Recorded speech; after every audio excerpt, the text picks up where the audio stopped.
Four, three, two. All right, we are live on YouTube. What is up, everyone? Happy Monday. Welcome back to our stay at home open mic. If you are here for the first time, you're in for a treat. If you're returning, of course, you know what you're in for. We have over 20 people signed up from all over the US. We are based out of El Paso, Texas, through the Barbed Wire Open Mic Series. Bam, right there. If you want to be kept up to date with what we're doing, not only online, but in person, if you live in El Paso or if you're ever passing through or visiting, we have a bunch of live events. There's all sorts of places you can check out, like media and stuff like that. But of course, we've been going consecutively every Monday since April of 2020. Stay at home open mic right there. So tonight you're gonna get to hear a little bit of everyone and get to hear about their work, their projects. You have people running their own shows, their podcasts, open mics, and it's all exciting stuff. And really, what this is a celebration of what people have been working hard on, their development of their creative works, and it's a whole lot of fun. So my name is Rich. I'm going to be your MC tonight. In case anything happens to me, that sounds so weird now that I'm saying that. Like, Kit has my back in case my internet drops out or something. But of course, this is on YouTube. So if you're watching right now, let us know that you're here. Say hello in the chat. Drop a comment. If you leave comments, again, more people get to see this. So without further ado, we're just going to go on and kick things off. Each performer is going to come up and do their thing and have about 5 to 7 minutes to do their thing. So let's go ahead and kick things off. We're gonna go to Denver and visit our friend Mike Sindler, and he's like a good lighthouse poet, writer, advocate. He's gonna show us the way. All right, Mike, go and take it away. Yeah, hey everybody. I am indeed going to show you lighthousewriters.org. They just announced all the new winter classes that'll be starting soon. So go to that and look at all the neat stuff. There's also always, like I say, 1-day things, 1-hour things, free events, all kinds of neat stuff going on. And I'm just going to plug, I just found out I'll be featuring at Awa Nights, an open mic reading on Sunday, which is 12:30 our time, 2:30 on the East Coast. So I'm looking forward to that. Just found out, so I'm trying to figure out what exactly I'm going to do. I am going to read a couple new pieces here. This first one is called Move Ahead. He had washed his father in the traditional manner, sanctified by time and soothing in its familiarity.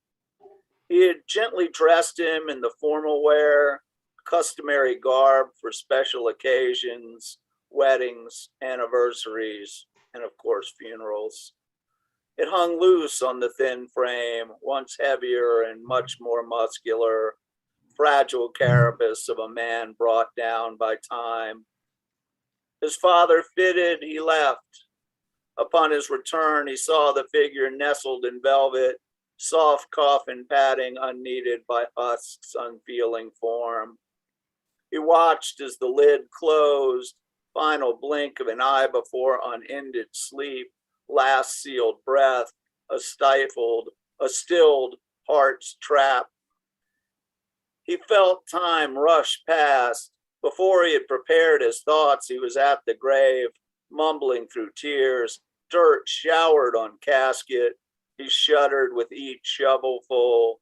The burial was mercifully brief, communal grief hovering like smoke, then dispersing. Soon he was home, a blur of caring faces buzzed by, dropping pollen of kindness until he was covered in its viscid golden flakes. He fell asleep in his leather chair, cushions so different than the velour his father laid upon. No mourners dared disturb, instead departed. He dreamed of a river. He saw the coffin drifting, bobbing slightly in the flow, floating by, caught in uncaring current. He sensed a roar ahead. Turning downstream, he saw the spray of a waterfall, droplets of dew refracting tiny rainbows in infinite variety. He watched the coffin drift over the edge and into eternity, the gentle veil of vapor's final curtain irising into darkened, empty view. He woke to the soft touch of his wife's hand upon his own, the room dark and devoid of the despondent, lately assembled throng.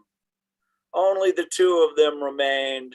Outside, the sky turned deep violet, last orange rays of dusk shining in, bathing them in its glow. He rose slowly, deliberately, allowed her to lead him step by faltering step up the stairs, leaning on her for strength. She put him to bed, stripping away his suit, carefully straightening it on the hanger, suspending it to wait for the next time needed. She gently pulled the soft linen sheets over his chest and bent to kiss his forehead, stroking back tousled silvery strands. Through the night, in dreams, he felt her arms wrapped around his frame, the strength of her love willing him to surrender his pain. He woke to rain, rivulets rolling across tile, thin river falling from roof to earth. He was ready to move ahead. Okay, and the next one I'm going to do, I wrote a sonnet for the first time in ages in anticipation of snow that came. We only got a dusting, but I was hoping for more, hence the lyrics here. It's called Tears of Lace. A miracle appears from a darkened sky. The warmth of sun's clear rays are hidden. Alabaster tears of lace multiply, descending as gossamer from heaven.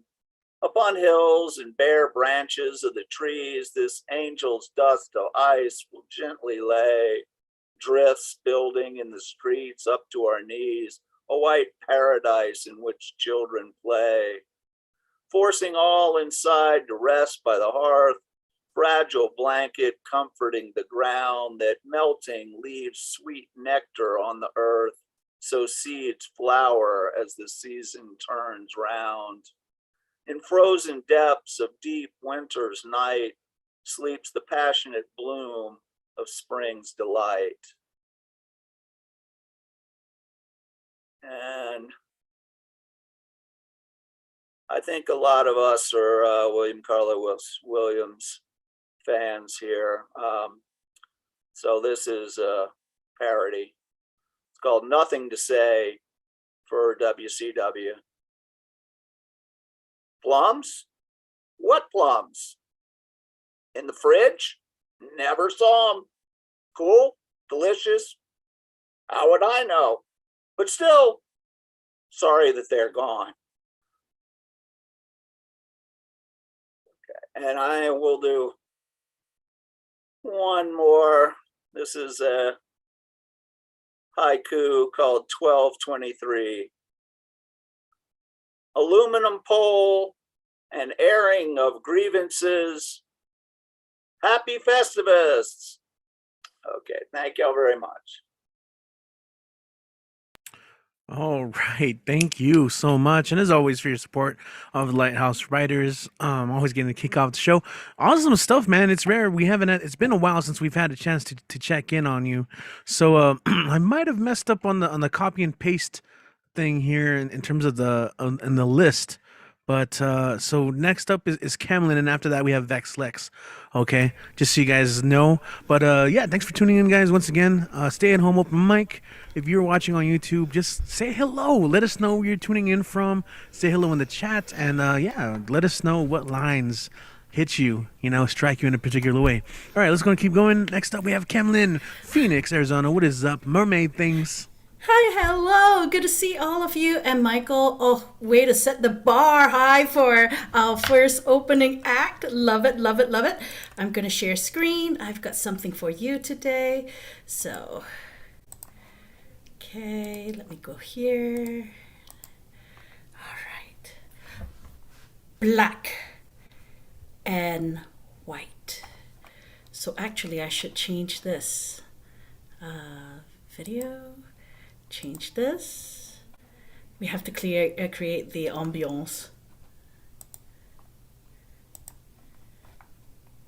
There we go.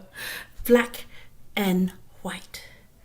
Jesus loves me, this I know, for the Bible tells me so.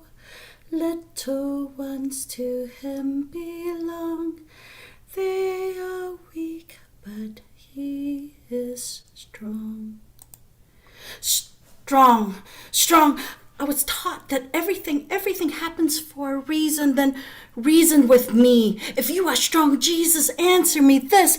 Why are the little ones chosen, stolen, beaten, eaten, preyed on? I hate myself because even with every fucking thing that has happened, I still pray on. I keep making excuses for you, Jesus, like maybe it was my fault. I must have asked for it. I was a bad girl. I had to be punished. I was too sexy. I was too tempting. I was destroying family ties. I was 5. Others like me are littler. How could you? If you are so strong, why could you, would you, did you not protect me, us? If this is the Bible's truth, if this is love, Jesus, then I don't want love.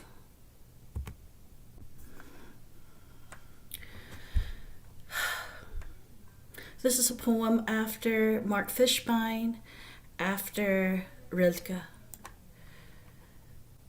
I lie on a bed called icy solitude. My cries cannot be consoled. Winter has swallowed the youth. My comrades, we fought the world with pens. My weary skin has grown thin.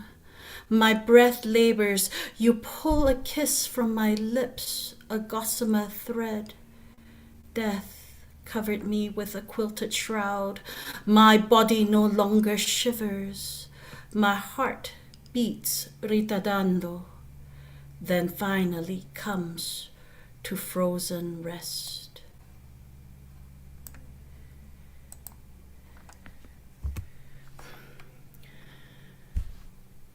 When I look at the mirror,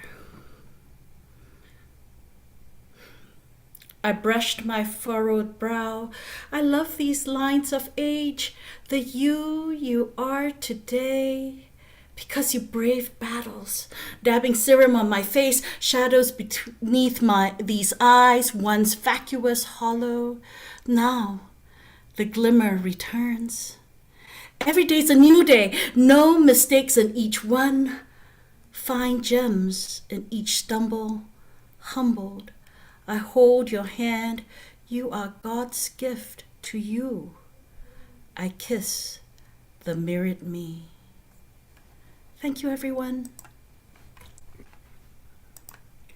All right. Yes, as always, guys, go ahead and make some noise. You can unmute. You can clap on the screen. You can chat. Yeah. Love it, Cameron. Really wonderful, Cameron. Thank you so much for sharing that. That was amazing, Cameron. Bravo. And I just want to invite you to come to my Tuesday shows. It's awfully early, I know, but it's because I want to reach out to our friends in the Asia Pacific region and Australia and the Middle East, because we are so blessed that in the US that every weeknight we have 2 or 3 places that we can go, like this fine place. But for our friends in those regions, they don't, especially Southeast Asia, they don't have a weekly. So my show is the first weekly. And I also have 2 publications out, Atelier of Healing as well as Given Grace. It's publications by Squircle Line Press in Singapore, and I have work in those. So I'll put that in the line online. It's free. So free stuff is always good. Oh, awesome. Yeah, thank you. It always is. Yes. So check that out. You mentioned PGN, Poetry Global Network. Lots of great programming going on there. And definitely tune in next time I pull an all-nighter. I'm going to love to be there and meet that community. So thank you. And also your co-host is going to perform very soon enough tonight on the show as well. So thank you, Kemlin. So we actually started in Mountain Time Zone, their first two performers, but we're gonna head off to the East Coast, where it's a little later in the night. So we're gonna see a lot of East Coast peeps this first part of the show. So also again, if you're watching on YouTube, we might have a couple spots open left. So if you want to tune in, there is a sign up. There's a link to sign up in the description of the YouTube channel. That is also how you can access a link to enter our Zoom chat if you want to just join the meeting and be there as well. All right, so let's go ahead and go to the East Coast. We're going to go to East Harlem, New York, where we have Vex Lex back in La Casa. What is up? How are you doing today? Glad to have you here. What is up, Richie? Good to be here. All right, so I have 3 poems today. You guys can follow me on Instagram at VexLex Poetry and on Facebook, VexLex. All right, so the first poem is called Sonnet for the Medicated. You have been with me every step of the way. How could I ever think to stop? A huge part of my everyday. Will I still come out on top? Because when I have been down, it is you that has kept me afloat. Determined to turn my life around, but no more looking for a scapegoat. All things eventually come to an end, so I must not continue to prolong. An overstimulated mind I will continue to attend. That even when I spiral, I am still strong. I must remember that I am able to regard myself as more than just a label. My second piece is called When You're Thinking. Remember when we were in the car, parked by our spot? We called it the Rock. Sitting in the passenger seat, I wondered if it'd always be like this. Watching you lower your head and shut your eyes tightly. I knew it wasn't going to be good because when you're thinking, it never works out in my favor. I just don't want you to expect anything serious. No faster had those words come out than did I start questioning why I was even there. I don't want you to break up with her for me. Why hadn't I remembered that when I actually did the deed?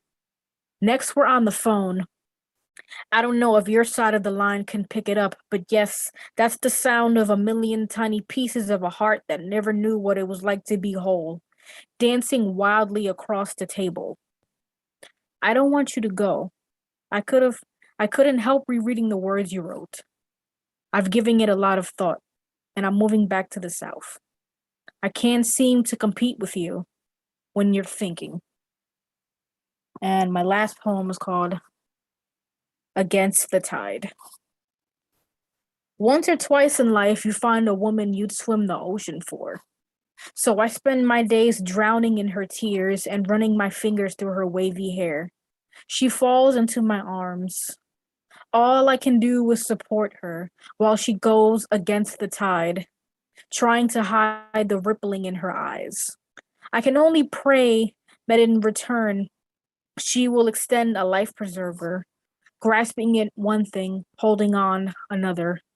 I can't swim, but once or twice in life, she struggles to meet me halfway.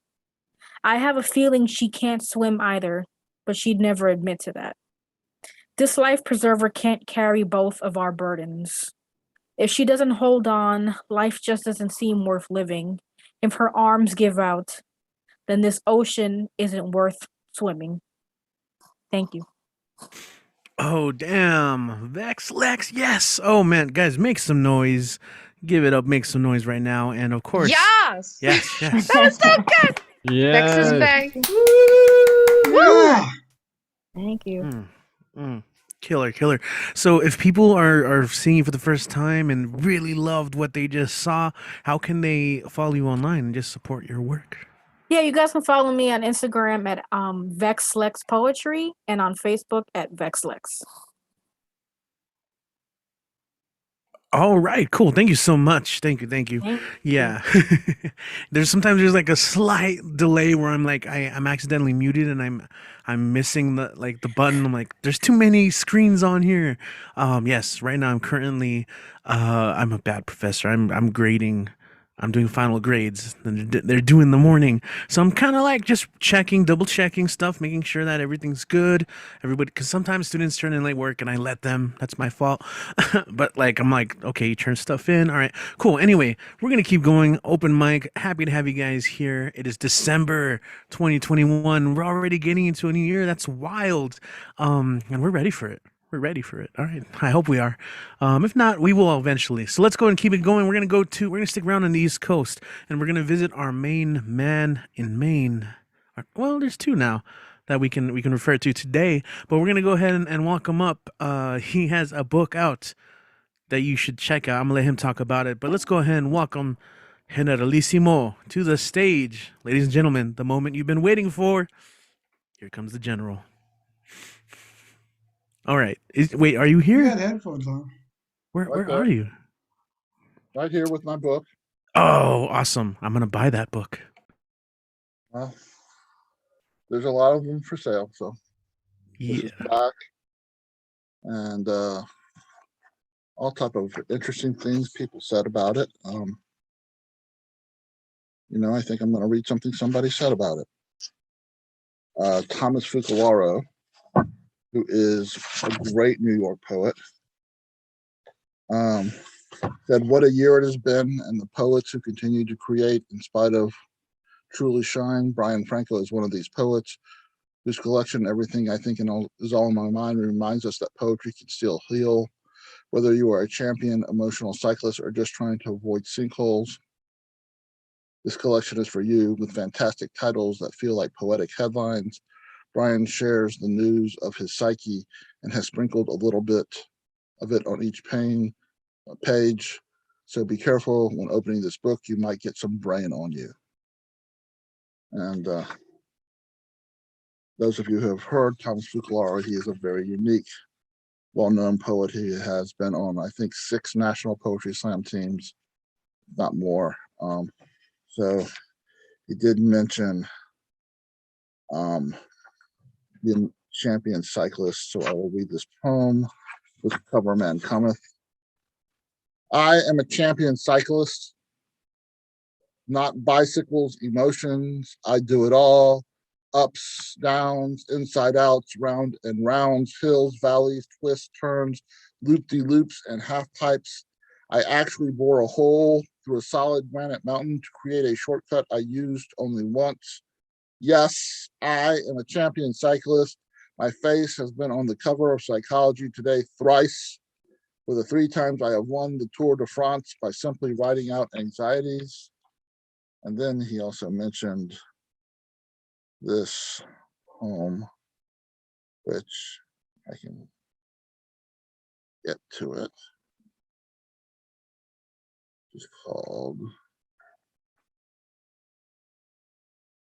The Secret to Surviving Sinkholes. It seemed to happen so organically. I decided to stay in bed more than 5 minutes, then 10 minutes, then an hour, and so on and so forth. Tears happened for no discernible reason, out of the blue, without warning, without trigger, without help. I would have stayed in bed. This sudden sadness didn't just happen, it manifested. It was waiting in the wings to throw me the worst kind of surprise party. No people, no presents, no cake, but plenty of candles to burn down my life, my self-esteem, my sense of worth. Without help, I would have accepted the storyline. The bed told me that it was the safest place for my existence. But a bed that talks is the voice of depression. Depression can seem like a cul-de-sac sinkhole that sucks in a car parked on the street, consumes a fire hydrant, takes a bite of sidewalk, then attacks a front yard, working its way up a walkway to the front door. It politely rings the doorbell before swallowing the door. A family of 4 and 2 dogs have to escape through the backyard, abandon everything they own, even cars, because the sinkhole expanded westward, engulfing the driveway. The inestimable speed of a sinkhole acts like depression when the word chemical is bandied about by a doctor, but no words used by doctors are bad words. Some words are just crutches, something temporary till the person who listens to their bed instead of their head, starts recognizing the existence of their heart, their skin, their soul. Their peripheral vision is hampered by a hoodie the bed gave them as a gift at the surprise party. But the surprise that surprisingly never ended. But now the owner of the bed has asked for help. I learned I can yell surprise at the bed, get up, and walk away. And I'll do 2 more pieces. First is called Why It's Impossible to Hang an Excuse from a Wave. A woman whose tenacity reminds me of Dame Elizabeth Taylor once said, I'm not where I want to be, but thank God I'm not where I used to be. When discussing her various addictions, obsessions, and temptations, she refers to herself as an urge surfer. The tenets of urge surfing. 1, urge surfers don't need surfboards. 2, an urge is a chip that grows too large for its shoulder host. 3, all urges require their host walk on high wires made of barbed wire. 4, urges are profoundly verbal. Feel free to use me to ride the waves of the ocean that is your life. 5, urges are needy beggars. Don't throw me away. Keep me. You need me. 6, urges are misguided philosophers. If you say no to me, you are only expressing negativity. How to respond to an urge. 1, no thank you. 2, I was built to balance on my own 2 feet. 3, waves exist in oceans. My life exists on dry land. 4, feel free to surf the sea without me. Of course, I have no doubt that without me, you will sink. 5, goodbye, good luck, and thank you very much. Afterthought, always be courteous and cordial to urges. Urges never die. They just slither away into the woodwork of your soul, only to resurface at the most inopportune times. And I'll do the final poem, which has the title as the last line. And it's called Confessions of a Necktie Hoarder or the Clip-On Conspiracy. And it also features a little photo of a necktie. Awkward has always been a word that describes me. Awkward conversations might just be my specialty. Appropriateness has no place in my out-of-place reality, manifesting a certain lack of destiny, a future undecided because I'm indecisive. To make a decision would cause derision in my short-sighted vision, so visionary yet so stationary compared to the speed of light, the speed of sound, and the speed of other people's thoughts having been thoughtfully thought out so decisively and derisively, to point out my awkward ways and the fact that I always lose collar stays that come with dress shirts, and I find ironing shirts to be so therapeutic. The sight of a crisp, unwrinkled collar that chooses not to choke me makes me hesitant to tie it tight enough to make me feel relevant, or maybe even irrelevant in the event everything I think is all in my mind. Thank you very much, everyone. Please buy my book. And I also have when I put in the chat earlier how to buy my book, but it also has on Tuesday, I will be featuring for Spoken World Online, which is also called Paris. And that's at 2 p.m. tomorrow. And then on 2 p.m. on Wednesday, I will be featuring for the LGBTQ open mic in London, which is called Insight. And I put all that information in the chat. And I'll also put some other stuff in the chat or some other future things that are coming up, including on the 20th of this month, my next Cafe Generalissimo. So thank you. Awesome. Yes. Generalissimo, as always, guys. Clap it up, snap it up, make some noise. Generalissimo. That's Oh, right. no. That's right. Oh Yeah. no, Mr. Adversus Reaction showed up. Oh no. I like that you read the poem that ends with the title of the book. That is super awesome, man.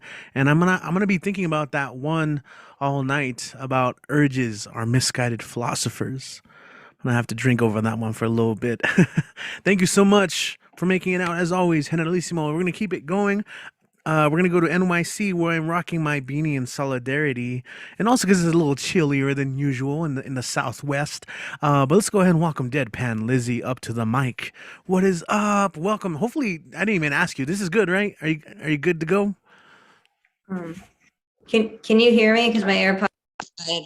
Yeah, we can hear you. Someone talk because I don't. Because you don't what? We heard you. Oh no, I think you got cut off.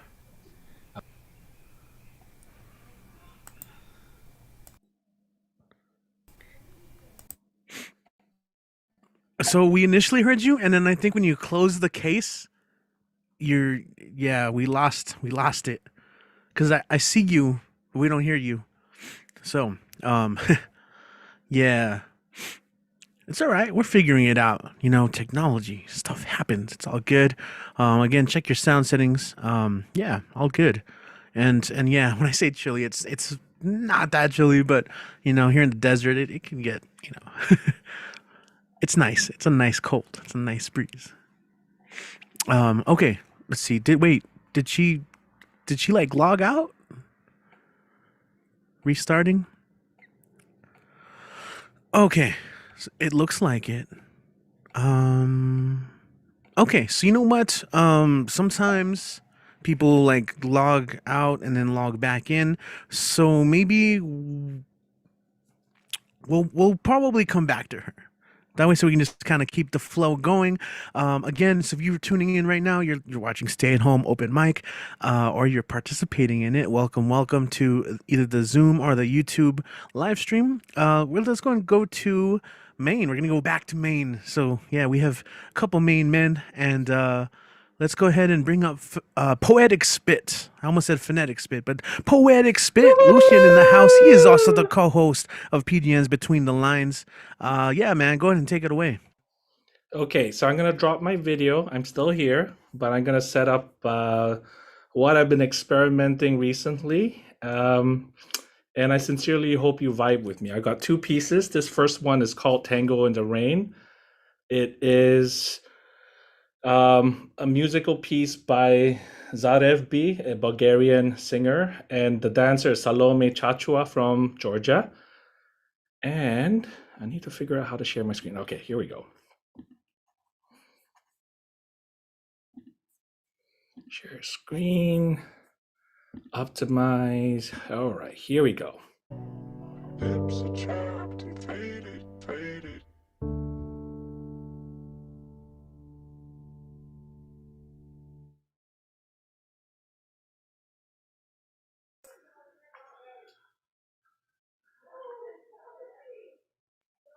All right, man.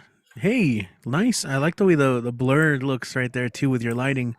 All right, yo, that was awesome. Awesome performance. And also, YouTube, please don't delete our channel. I'm kidding.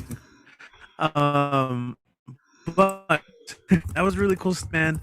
Can you tell us more about Between the Lines and where people can follow you online really quick?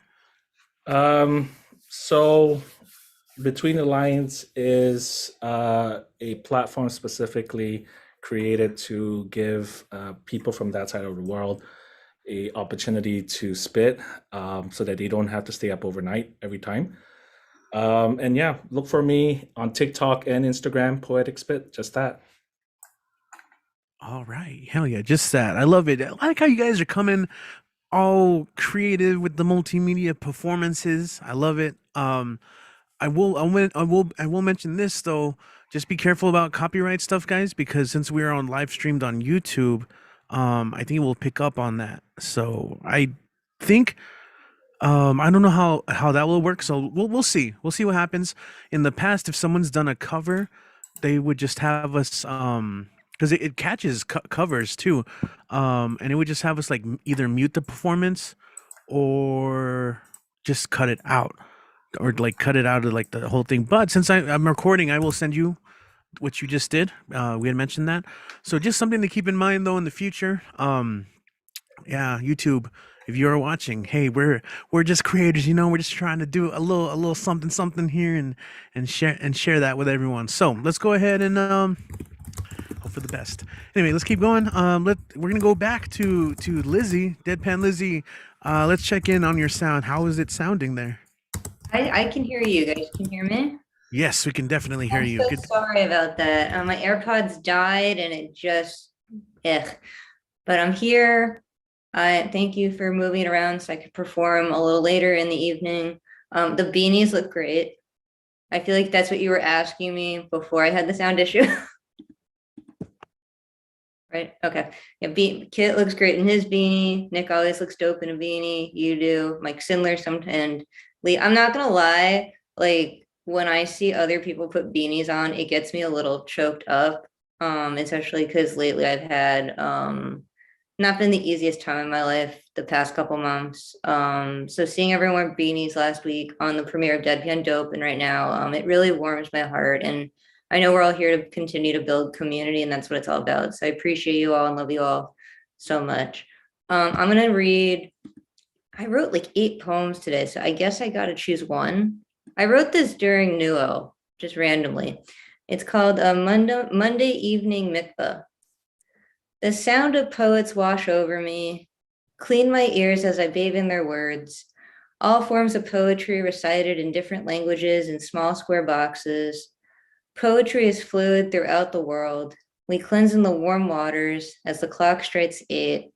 Bath bombs ready to drop and relax our minds. Skin absorbing the aromas each wordsmith brings into the hot tub. Like the noodles cooking in the pot, we soften, never prune. Our Monday night evening mikvah. That's all I'm going to read tonight. Thank you so much for the time and the space. I appreciate you all so much. All right, awesome. Thank you. Deadpan Dope. That's a cool phrase too. Thank you. Did you want to mention that? Like, I was distracted. Did you have any more coming up with those? Yeah, so every other Tuesday with The Word is Right, 9 p.m. Eastern Time, 7 p.m. Mountain Time, is Deadpan Dope. And then this Friday coming up with Bronx Art and Fun Hub with Ron Mark Thompson, I'm going to be hosting a writing workshop where it's going to be talking about poetry, playwriting, because I'm also a professional playwright, and essays. So we're going to work on all types of writing in an hour and a half together. On December 20th, I'm hosting poetry games with Fincabulary, and Finn Bell is here tonight. One of my favorite humans on the planet. I love her so much. And that is going to be a celestial theme and New Year's resolutions, because it's, the day before 2022 hits. I have a beanie line coming out. I have a vodka line coming out. I'm a part of this beautiful anthology, Touching Tongues, as well as Kemlyn and Terry Rose and dozens and dozens of other brilliant female poets. I have my own books coming out next year. I am a Broadway producer. I'm a real estate agent in New York City, and sometimes I sleep and run marathons. And if you want to learn more about this crazy lifestyle lead, ES_Strauss on Instagram, where you can find my link tree, and I'll drop that all in the chat. Ezrichi and Kit, thank you so much for having me. I love you both so much. All right. Hey, the reason why the piece you shared was so short and sweet, so you can share all that goodness. Oh my goodness. Yeah, Deadpan Lizzie, thank you so much. Looking forward to all that stuff indeed. Let's keep it going. In fact, so if you guys are looking at the chat, I post like the next couple peeps just so you guys can kind of get ready. We're gonna go to Massachusetts, where we got another of our awesome poets that have been published recently. Let's go ahead and welcome from Massachusetts, joining us in Massachusetts, Gigi. What is up? Hello. Yeah. So I'm Gigi. You can buy my book the tagline I've been using is, if you want to make your Yuletides gay, buy my book, because it's me. I'm the holiday queer.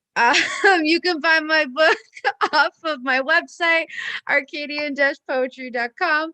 Oh, Nathaniel Beck said, show it. Richie, do you mind holding up my book? Mine's in the other room. Also, I feel like you're like a Vanna White. Look at that. See? My book. Yeah. So I got 3 better than Vanna White. I got 3 poems tonight, 2 that I read at Nuyo and 1 that I wrote just now. I usually like to give some trigger warnings, especially for these. They talk about like just abuse, and one talks about essay. So if you need to take a moment and mute me, I completely get it. All right. So this first one is called Long Wednesday Showers. Let me pull it up. All right. What if a new start wasn't embedded in mileage for how far you could run from a hollowed out hometown? What if a new start was not one always coded in new names? What if it was simply the washing of bed sheets and cleaning mirrors, a little salt over your shoulder, and the blocking of a number? What if a clean slate was not one we asked of others, but we decided to give ourselves when we look in the mirror? And what if asking for a clean slate from others was just the same cycle of looking for validation from people who don't know us entirely, don't know us beneath our skin, down to the fracturing of our bones? What if we didn't need a grand gesture for a clean slate? What if it happened in a shower, beneath the murmurs of a self-prayer, not one on midnight or on random Mondays? When you finally just forgive yourself for being human and being just that. I wonder how long it would take in the shower to scrub off the sins of your skin and to have a clean slate on a Wednesday. Maybe the start of being gentle with ourselves is to start off on a random Wednesday, and I'd like to find out. This next one is called Bodies and Confessionals. For a man who never went to church, you wear yourself piety like Sunday best. You think closed doors and open sermons to passersby hide all transgressions, but it isn't Sunday anymore. And you can't get a clean slate for me. I won't allow you to not take ownership of the words you said in hushed tones, now weaponized. No, those tainted words, that abuse are now your Eucharist, and you can swallow it. No, you don't get a clean slate with me. You have been an orator, but now I am the chorus. I am the homily. I am the closing prayer. No, you don't get to abuse me in private and preach in public. I've told the congregation there is no God in my bed. And even though my body is a temple, there is no confessional. I'm no longer listening. If you want forgiveness of sins, that moment our eyes met and you said you saw fire in mine, please know that you can find God elsewhere, because there is no forgiveness here. And then I have one last one. I promise I'm not tearing up. I got lash extensions because you bitches over the top, and oh my God, these screens hurt my eyes. Okay, I like to look like I'm one step below a drag queen at all times. All right, this one I just wrote. It doesn't have a name yet. And this one is the one that mentions essay. So if you need to take a second for yourself. I've been having a hard time sleeping. Maybe it's because my bed has never been a safe place, never a home for dreaming, always a place of wanting things to be over. I'm having a hard time sleeping. I've always used my bed for hiding. The only company is bodies on top of one another. They don't even feel warm. I can feel myself rotting just because it's just become a place of wanting things to be over, where comforters feel like graveyard dirt. It isn't consent if you're woken up by greedy hands. It isn't consent just because you've been together for 4 years. It isn't consent if there isn't the wanting. I'm having a hard time sleeping.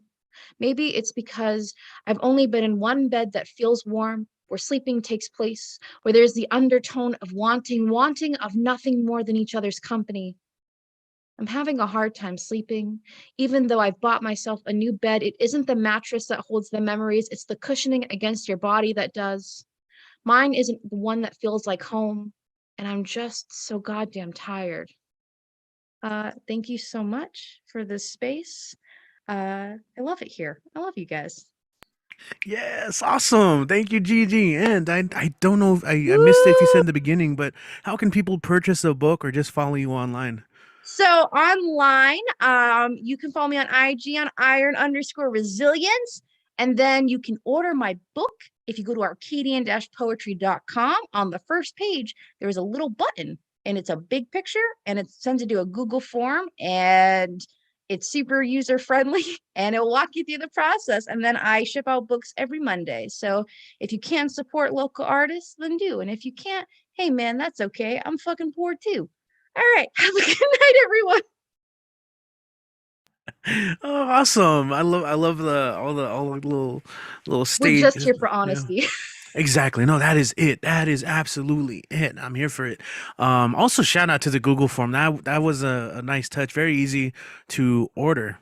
So definitely recommended for in the future. I think it was very user friendly, like you said. All right. So let's go ahead and keep going. Looking at the list here. I have two lists. I messed up somewhere along the line, so I had to update it. All right, we're gonna go to Meadowlands. And speaking of books, our next performer also is proudly advertising his book release, so you should buy it before they run out. And of course, just in the nick of time, it's the nick of many nicknames. Let's go ahead and welcome Nick Paleologos back on the mic. What's up, brother? Welcome. Glad to have you back. I'm doing well, Richie. I actually have a new nickname. It's 8 Degrees of Nick P. That's a new one I came up with myself.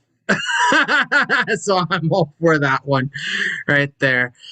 Well, it's going to be back here. Yes, I do have a book. Yeah, Jersey. So let's get started. I'm going to do a couple things from the Tumble Words workshop that Kemlin Kemlin facilitated, which was awesome. So let's start with this haiku. Distorted chaos. Looking for friends amongst crowd. Love will bring them home. Was one. The second one I also did in Tumble Words. This one is titled Swimming Until We Explore. Peaceful fish roam among the pond, blue and orange with hints of pink cherry blossoms and autumn leaves. Bluegills and koi fish swim underneath lily pads, eating the foods within the ecosystem. Swimming is just dancing to them. I wonder if they wish the pond was more preponderant, with more areas to explore, kind of like how humans are, wishing upon stars to explore new lands and new experiences. We are stuck in our own bowls and ponds. Attempting to explore doesn't change the scenery, though.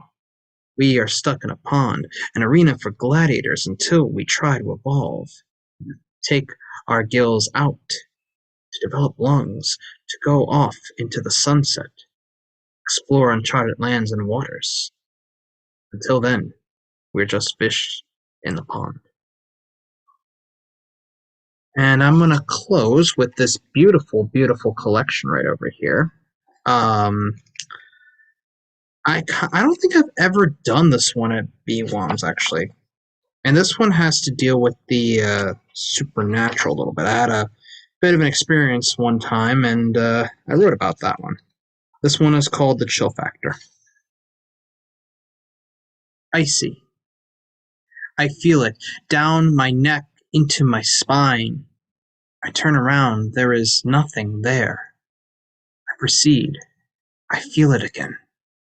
Chills. It's a warm summer day. How could there be chills? There's no air conditioning. I look around. Nothing. This old abandoned property, it scares me. But I am calm. My friends, they look at me. They don't see me calm. There is something there. Something we cannot see. I'm not scared anymore. We left. But that spirit, it haunts me. That's all for me today. Thank you, everyone. Oh, interesting, wonderful, man. Nick. Yeah. Thank you for that. So, for people tuning in, shout out to YouTube, by the way. If someone's tuning in and like, man, that was so dope. I like that book. I want to buy it. How can they do so? And of course, how can they follow you online? So to get this awesome collection right here, which has a hidden poem in the book, if you take all the bold lettering in the poem, it makes a whole nother poem, which is the self-titled poem, Adverse Reaction. You can always contact me via Facebook, Nick Paleologos, Instagram, The Real Nick P, or if you don't have social media, which is totally fine because sometimes social media is, It's social media. Let's just say that. You can contact me via email, npr2389@gmail.com, and we'll arrange to get the book over to you and everything. I've been sending a few more out, and I also have my show this Wednesday, 9:15 EST, with The Word Is Right. So if you want to come through and spit some poetry before I go live the next day at QXC's in Newark, for those that are in the Jersey area, come through. New York, New Jersey area, come through, see me perform, along with many other great poets too as well, and musicians too.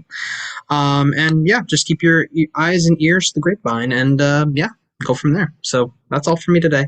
Be well, everyone. Take care. All right, dig it, man. Yes, you gotta snap it up, clap it up, as always. All the love. Thank you, Nick. All right, so we had a debut last week, and he's back again, which we love here. He's gonna share some music. Beautiful people watching on Zoom and on YouTube. Let's go and welcome back to the stage, Stephen Blaine. What is up, man? How you doing? This is it's a lot of fun as always, listening to everybody. And I'm really happy to be here. I've been sculpting this song for the past couple of days, and I'm interested in your feedback. Only good stuff though, so I thought I'd try it for you. It's called "What If."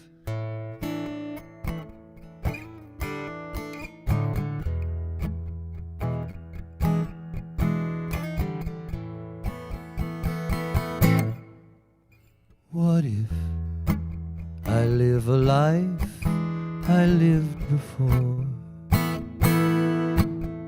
What if I was aware of my encore?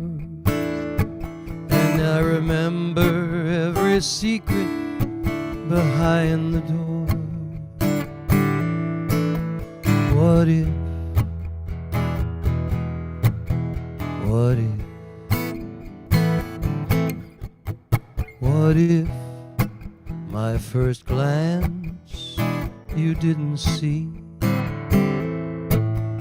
What if your first dance was not with me? What if you had not become my destiny? What if?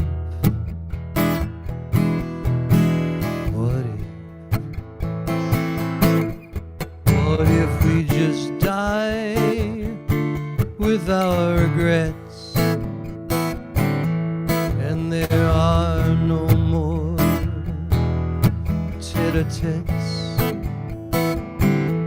and only menthol cigarettes? What if? What if? What if your only suit doesn't fit? What if Joseph climbed on up from the pit? What if I could only give a shit? What if?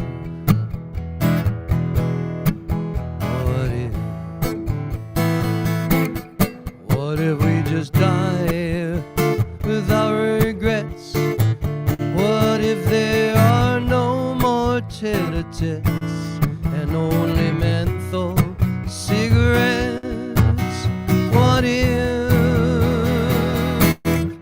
What if I lived a life I lived before? What if I was aware of my encore, and I remember every secret behind the door? What if? What if? What if? What if?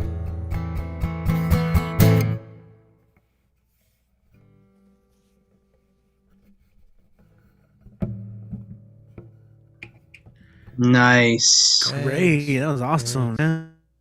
That was Thanks. wonderful. Thank you. Cool. Good song. Did you, Good and that's song. new. That's some new stuff, huh? That you've been working on. Yeah, that started messing with that a couple of days ago. I did it last night somewhere, and I'm kind of chiseling it.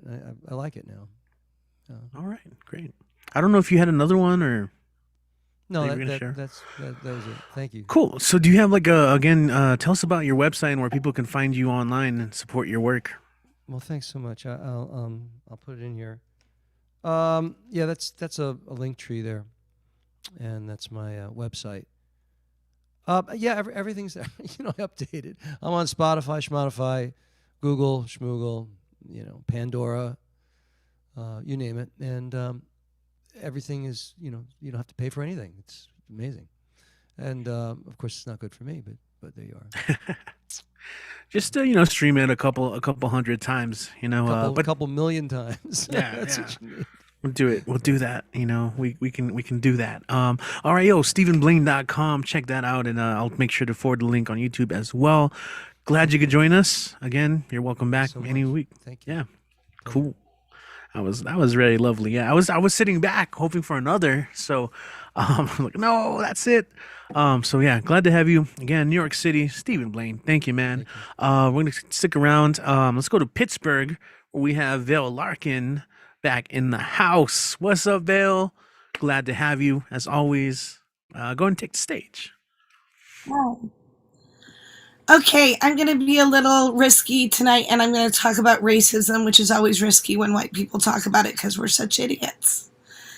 But I'll go out on a limb because it's really important for white people to talk about it and not just black people because it's an issue that affects everybody. For whites only. We've cast away our stones to take up rifles and explosives. We've taken earth and clay to build our monstrous cities, all green paved to gray, glass and metal like the teeth that eat through our mother in our quest for power, speed, and always, always more. We've cast away our friends, our fellow beings, lively and curious of us at first, but the fear in every eye we prey upon. We have done this thing, and not all humanity. The very nature of us, but our specific caustic greed. Out of the north we've come like a plague on all houses, like the last seal, like the flood, like nothing natural. We've destroyed where we might have learned. Look around. No, not now, not after, but before we marched them all into the sea. Before we burned their homes and lives and past and futures, before we looked at the vast and glorious variety of our mother world and in our spiteful fear made of her an inferno. Millennia of feet trod lightly, learning their home, feeding her and following her ways, all those humans, all that variety, and all understanding somehow where and to whom they belonged. We have slaughtered our own prophets. They were never going to be our neighbors. They were always going to be the dark-eyed wanderers, the strangers in our strange and passing lands, the shamans, the wisdom-bound, the arcane and obscure, and the so very unlike our rigid, stringent priests. We've beaten our plowshares to missiles. We've mined our mother hollow. We did this. You and me. The rest of you could just ignore this. And one more. There's a photographer from Pittsburgh named Teenie Harris. And he was a photographer, I believe, in the early 1900s who photographed. He was a black photographer and he photographed largely Black America.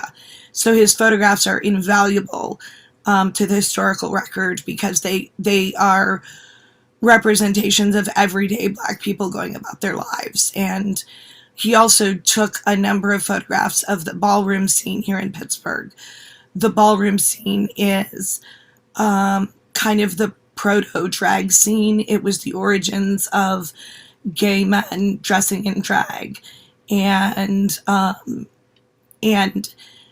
Interestingly, in the early 1900s in the Black community, ballroom culture was not, strictly speaking, frowned upon by everyone because they were accepted as part of the culture and part of the community, in spite of how people might have felt about their sexuality.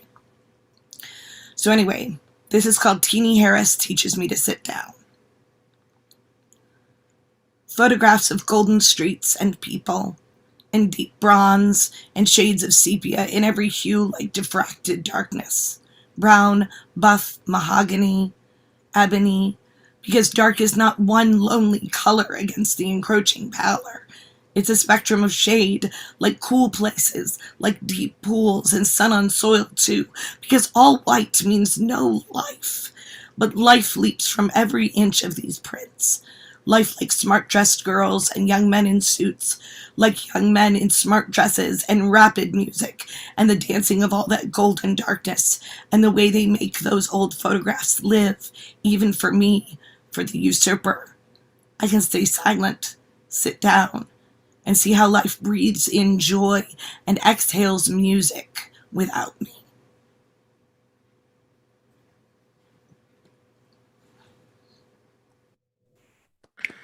Yes. Oh, wow. Guys, go ahead and make some noise right now. Thanks was so much, incredible. Vale. I love that set. Thank you. My goal here was to express both the responsibility of white people and the beauty of people who aren't us that we can appreciate without appropriating. If anyone feels that I did anything wrong in those pieces, please feel free to private message me, because I am still learning and always happy to. All right. Yes. Thank you for that, Vale. Yeah. Oh, man. Definitely let us know. I mean, you have plenty of people who are digging some of the lines in there. So, as always, check that out. And let's go ahead and I have too many windows open. Let me go ahead and look at this list here. Pittsburgh. I like how you wrote Pottsburg on the on the sign up sheet. All right. Cool. Let's keep going. I believe we have a debut tonight. I don't think he's been here before. He's gonna do some poetry, and some acapella. Joining us from Mississippi, we have Rob Harlan. What's up, Rob? Welcome to the show. I think this is your first time here, man. Welcome. Yeah. I mean, I believe you're in El Paso. That was the first place I ever went to in the US. I work in Mississippi now, just as something is mucking up my screen. But yeah, I write in English and in Spanish, and I do some singing, and I'm very impressed by the poems so far. You've scared me, but I'll see how it goes. This first one, I actually sent it off to the charmingly named PUI, the Proceedings of the University of the Indies, which is a Caribbean Latin poem and critical journal. But see how it goes. It's called Powerhouse. Do you want to feel strong? I can help you. You see those folks over there? They are not you. They steal from you, rob you, laze, and do nothing good. I am the only one who cares. Me? I cheat, make deals, crush folks just like you. This proves I know how to help. Give me your grasping hand, and I dangle hope just out of reach. You'll never have the women I've had. I can barely afford them myself, but they do look so decorative. I build towers to the heavens and destroy them from the inside out, while they are left standing. I steal the money from your pocket, give you back change, and call it riches. And you'll believe me. I pluck truth from my stomach and make it spin around the world till your head is dizzy with slander. Your body is mine to massage, butcher, and deep fry with breadcrumbs. Just add spice. The skies will flame at my command, and I shall conjure riches from the smoke. The stars are targets hung to blast and shatter. Trust me, we'll repaint them in the purest gold. Better than ever. The best. You'll love it. Only astronomers say you need stars, and they are liars. Walk boldly forward into the past, down a chimney to heaven. It'll be good as it always was. In our new old world, everything shall be the same, only better, like you remember, with that fine smell of home-cooked overalls hung out to dry on mission bells. Come on, rouge that smile and join the party. I know the truth that you want to believe, the only one that matters. You hate the guy right next to you, but you love me. Okay, and now I will do some. Thank you for the woo, whoever that was. I'm gonna do something which I hope isn't too off, and do something in Spanish. I should try translating it. Lord knows how that will sound after I do it. But I did actually write this originally in Spanish. It's actually quite hard to translate from one to the other because the rhyming goes off, and so does the rhythm. So here goes. It's called Castles in the Fog, and it's not about me.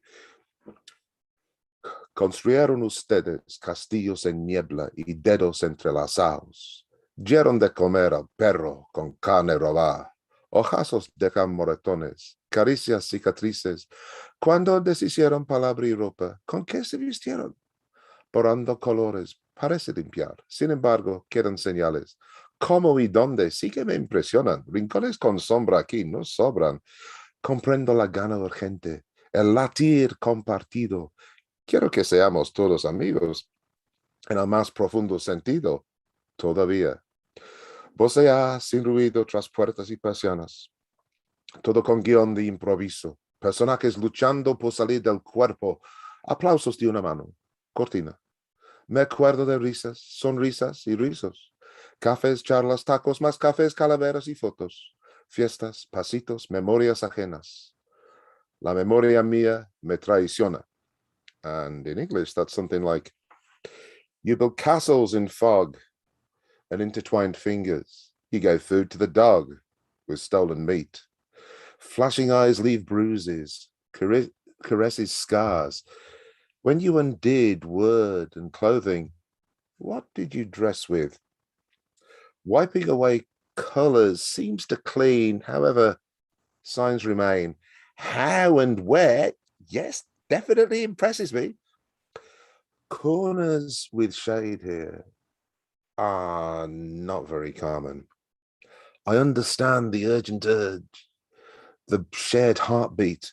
I still want us to be friends in the deepest sense, still. Moaning noiselessly behind doors and blinds, all with an improvised script. Characters struggling to leave their body. One-handed applause. Curtain. I remember laughter. Smiles and curls. Coffees, chats, tacos, more coffees, skulls and photos. Parties, walks, other people's memories. My own memory betrays me.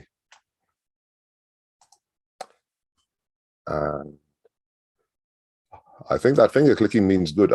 Do I have time for one more? Okay. You get my song, for which I apologize. Or at least warn you about. Before I do it, it's not exactly on rhythm.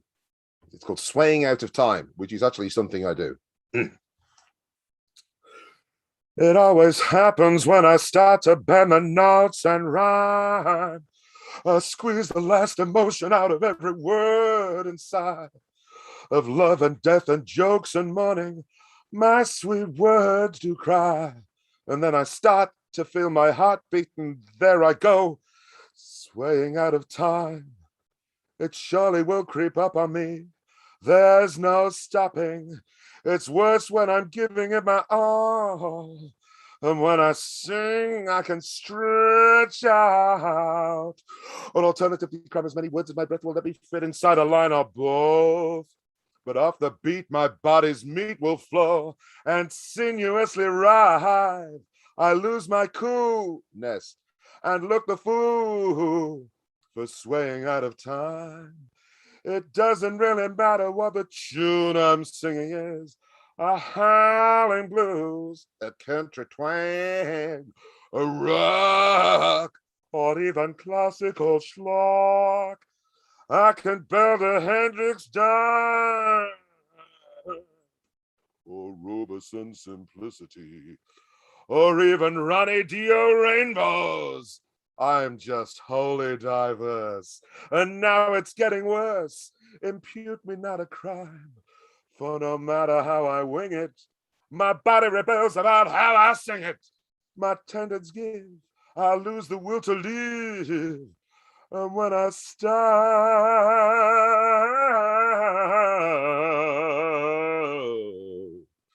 swaying out of time, uh-huh, uh-huh, uh-huh, uh-huh, uh-huh.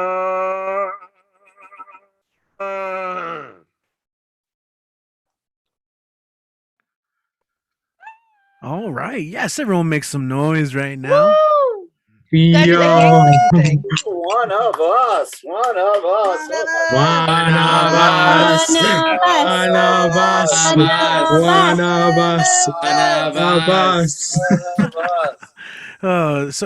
So it's really hard to sync through Zoom, but everyone there gives a sentiment that we would love you to come back and join us anytime you want, and hopefully in a year from now when we're doing cover poems again where we're selecting, everyone's gonna want you to read their poem because your voice is just awesome, man. Narrator, singer, loved it, man. Since a lot of us are meeting for the first time, do you have a website or anything you'd like to promote, or at least how we can connect with you online? I saw you have your Facebook, right? Yeah, that's it. I don't have too much social media because I find Facebook is enough of a waste of time as it is, frankly. I don't have anything published. If you know of fora where I could actually send some stuff off to, I would be in Spanish or English. I'd be happy to hear it, but I don't really have enough to stick in a book right now. All right, man. Yes, definitely. I believe we definitely know those peeps. So if you guys want to put some info in the chat, definitely we'll connect with you. Thank you so much, Rob, for coming through tonight and sharing that very entertaining stuff. As you can look back I've in the also chat. got some packing to do because I should be flying to England on Wednesday. So I may stick the stick the YouTube on so I can pump it through my speakers, but you might have me disappear. All righty then. Appreciate it, man. Yes, good. Safe travels. All right. Yeah, thanks. Cool. All right. Thank you. Awesome. Wow. I love it. Another debut. We love it. Keep coming back, you know? So let's just keep rolling because we have lots of people signed up. I'm looking. People are still signing up right now. Awesome. What up, Julian? Welcome, welcome, welcome. Man, yeah, we've had Tina sign up. We've had Nurse Evie sign up. You guys are gonna get on definitely through the night. But let's go and keep going. We're gonna stick around and go to Cleveland, where we have Urban Cowboy Poet, who we've missed for a good while. You know, internet issues the last couple times, but he's back home, the land of Cleves. What is up, UCP? Go ahead and take it away. Yeah, I've been traveling and sleeping and that stuff. Most everything but writing.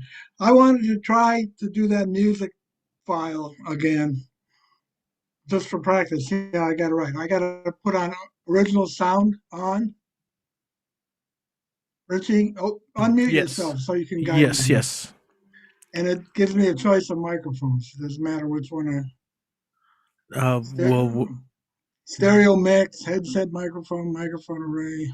No, whatever your computer is. That's probably the best one you have right now, right? Yeah. Yeah, that would be good. Do I pick one or? I mean, I don't. Oh, like default? Is default an option? No. Microphone array, headset microphone, stereo mix.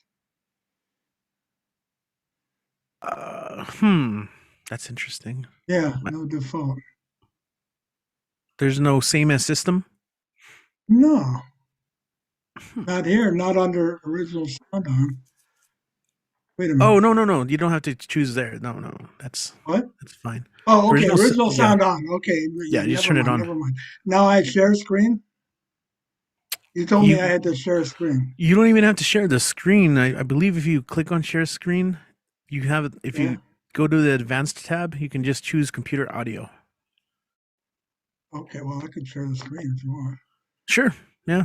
But make sure you Make sure you click share sound. Did you click Okay, share where sound? where's share sound? Before you click share, so you probably have to go ahead and exit that. Stop sharing. There you go. All right. So when you click share screen, and then you use well, before you share what you're gonna share, on the bottom of the page, click. You have to make sure you have share sound enabled. So you just have to click it. Nope. Now you muted yourself. I'll unmute myself. Okay, I've clicked share sound. Cool. And then you should be able to share your tab and the sound from it. Okay. Speaking of acapella, Cool. I'll do acapella. There it is. Now I got to get out of full screen so I can get the. Oh no, here it is. Oh, here it is.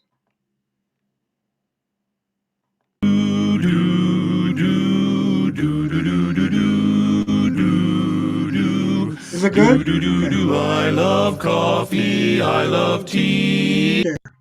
Yeah, there you go. You got it, man. That was heard it It nice worked. and clear. Just want to try it. I'll write some more legends, but I wanted to try that. That's a blast from my past. My quartet. I picked that track because each one of us have a solo on that one. And I heard you, man. I heard you. I recognized it right away. Yeah, I'm the tenor, the high voice. That was pretty damned impressive. Thank you. That's from about 2005, 2006, around there. CD. That was really, really nice. Well, thank you. If you want to see my legends, go to Urban Cowboy Poetry on YouTube or Facebook. You talk about Robert doing the cover. I like to have his voice do like my elephant poop legend or something like that. Yeah. Oh, that's well, great. Thank you man. for the offer of elephant poop. That's a very generous. Well, look on my YouTube and you'll see the elephant poop one. There you go. Yeah, make sure link it up in the chat for sure. Yeah. Oh, so okay. so you can check it out. Well, yeah. anyway, thank you. All That right. works. No, awesome. That's good to All know. right. And we did it live, right? We did Yeah. a live tutorial. Yeah. For the quartet, for names, usually they use play on words for music words or the word number 4 or something. And we were trying to figure out a name. We had little pieces of paper and pulled one out of my pocket, and it was in the pile, and it had some woman's name and phone number on it. They said, "What is this?" This is like you see on a bathroom wall. For a good time, call it, and that was it.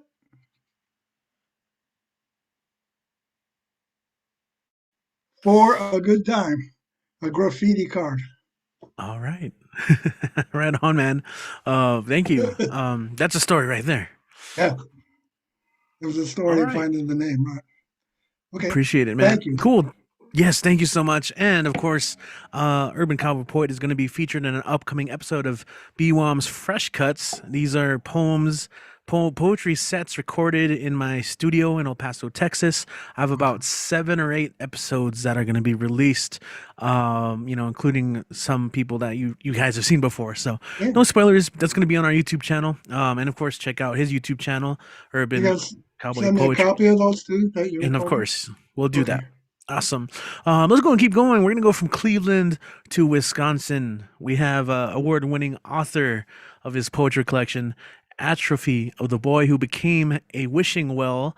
We have Nathaniel Beck in the house. What is up, Nathaniel? Of Hey, course. how's it As always, going? welcome back. It's great, man. I'm great. Good to have you. Got the beanie too. I love it. I had to go and get it and bring it out for Deadpan. But I have something new, something old, and something borrowed for you guys this evening, if that's cool.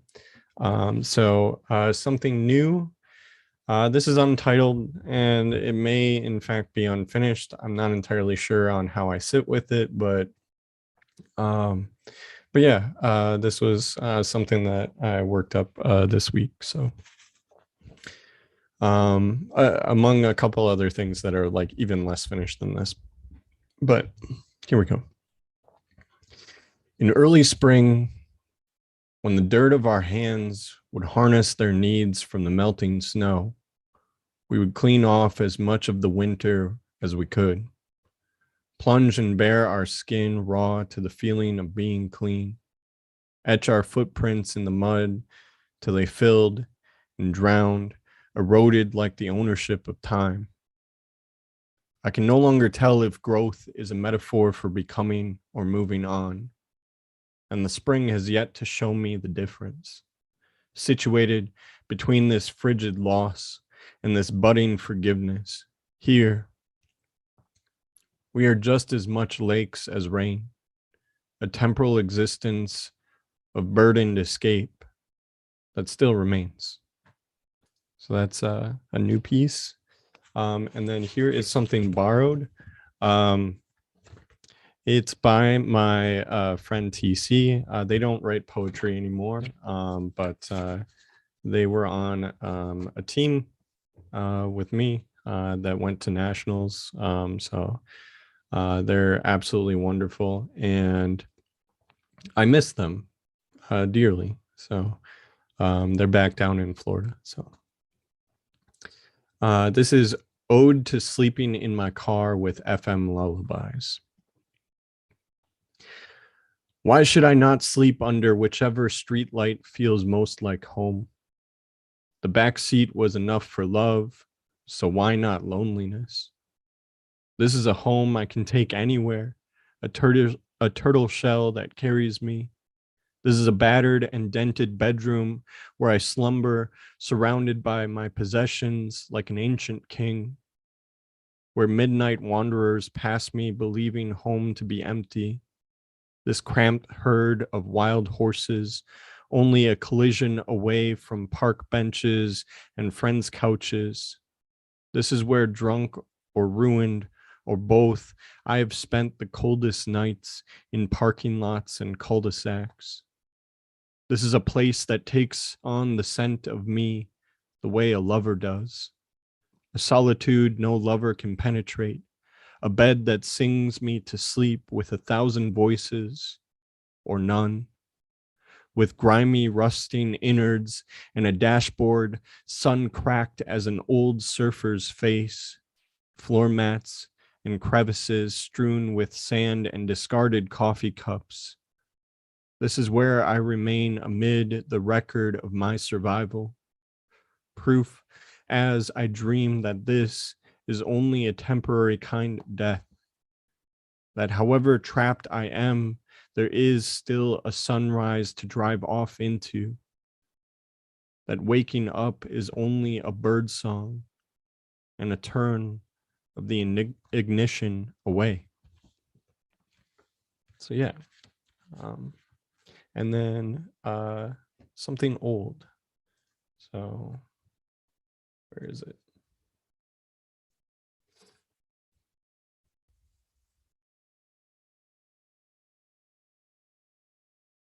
This is like newer than like a lot of my old stuff, but still older than what I started off with tonight. So,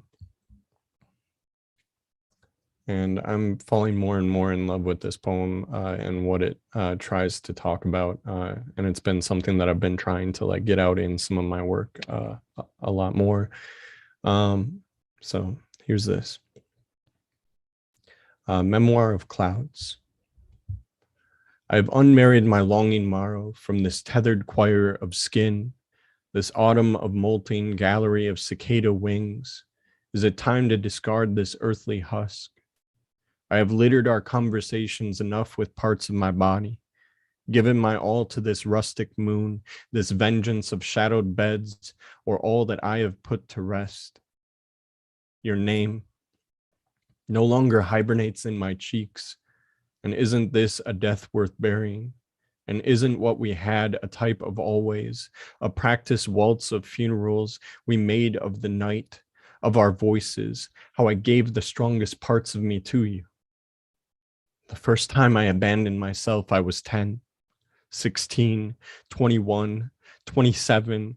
Is age just a number or a collection of goodbyes we keep celebrating? The first time I abandoned myself is a lie I let linger in me now, a still reminder of all the mirrors I have become, shattered returns of an echo, a kaleidoscope of bladed selves. I remember the first time I clung to anything that was not my blood, and I named it love. And what is love if not something we can touch inside us? And what is touch if not everything I have opened with my body? And what is an opening but the sky, this god of unending sunsets, how every day is a sort of death we keep accepting, and every morning is a return, a stammering palm of lungs, these anxious gifts of fleeting song, this orchestra of internals I have known to harden, this memorial of muted fauna I keep grieving. I hold a photo of a child, palms adrift in question, a teddy bear, an eternity of permanence between them. The boy, the hand, the lush abundance of soft welcoming. Did I ever touch it? How removed I am from this doppelganger of benign beginnings. Even now in my 30s, hands outstretched in the vastness of my own learning, I am a metaphor. I am a metropolis of vacant children, a chasm of vanishing clouds, a still calm of disjointed shadows. I wish I could splinter this unloved delicate into me, but this photo is no longer a form of ownership, and I am no longer a form of this boy. In its place, my first memory is the tractor, the cowboy, the knife fight. Maybe if I try hard enough, this tractor can be a metaphor for growth. This cowboy, a long noon survival. This knife fight, a form of severing the long from the dark. Maybe I can make a cemetery of failed beginnings. These memoirs of preserved smiles, a covenant, this poem, an oath to avenge all that I have given, this skin, this blood, this ripe meadow of love me nots. If this poem is a promise, then let it be to myself, to you, to everyone I have ever buried.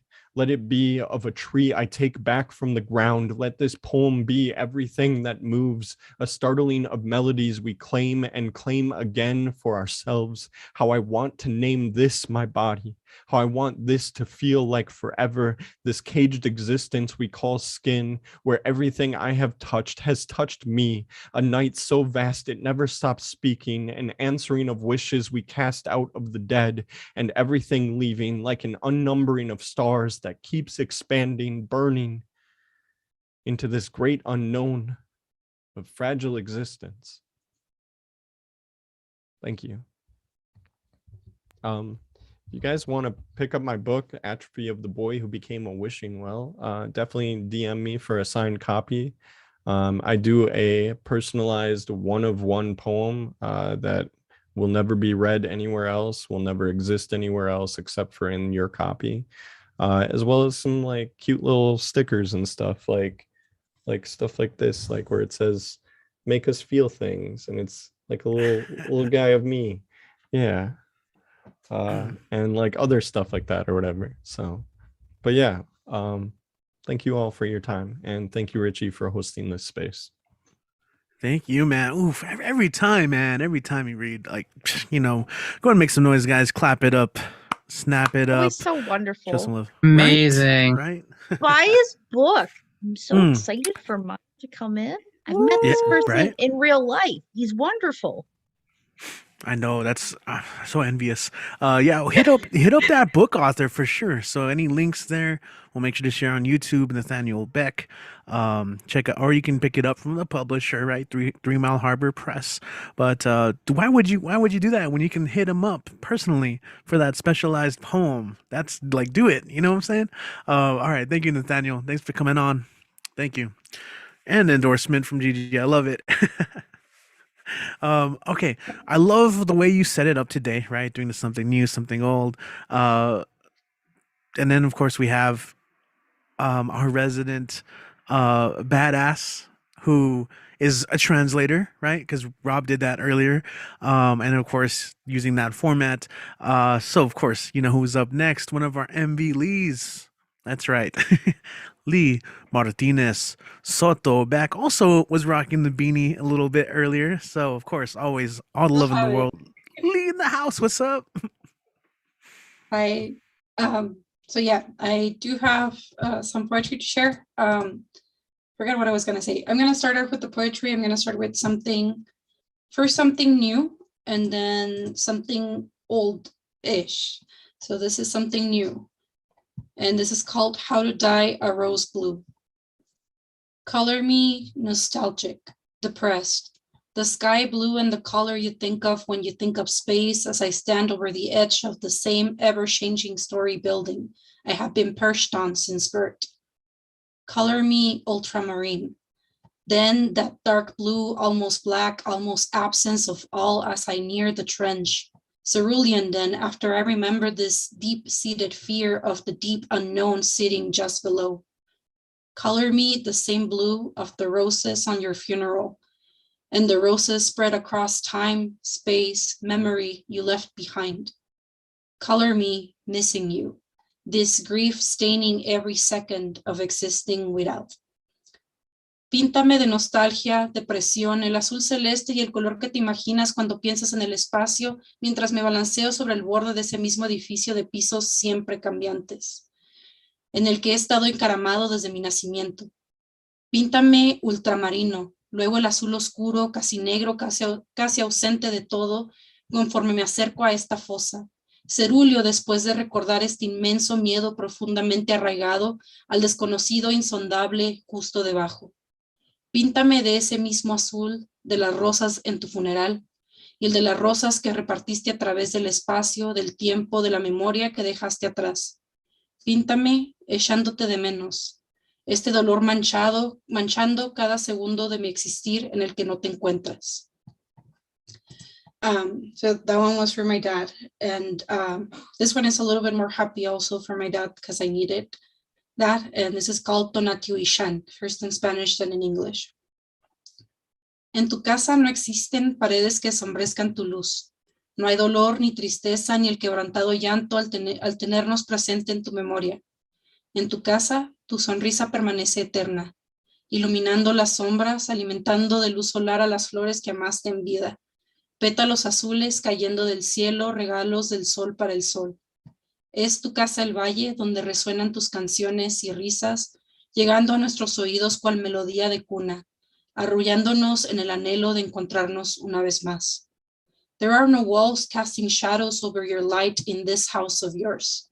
There is no pain or sadness, not a whimpering or a shattering cry when you remember us from afar. Your smile remains in your house, lighting up the shadows, sunbathing the flowers you loved in life, blue petals falling from the sky, gifts from the sun to the sun. Your house is the valley, where your songs and laughter resonate, the lullaby of your voice reaching our ears and lulling us as we hope to meet with you once again. And I do have two other short ones, super quick. I've been just like having fun with my typewriter and with my acrylic paintings, just doing like this little tiny poems. It's been really fun. So I'm gonna read two of those, super short. This paper cut made ink ebb out of paper thin veins and onto the blank page of wishful galaxies and hopeful words. And then this other one, it's called Feel Your Feelings, but Don't Let Anyone Know. I mask my rage, dark circles running rounds around my eyes, just as I mask this sadness dripping down glitter and non-waterproof eyeliner. I call it a look and perpetually pretend it's not feeling those feelings. Woo! MV Lee, MV Lee, MV Lee. Amazing. Sorry, there was a lag. Oh, sorry, I was just gonna say those are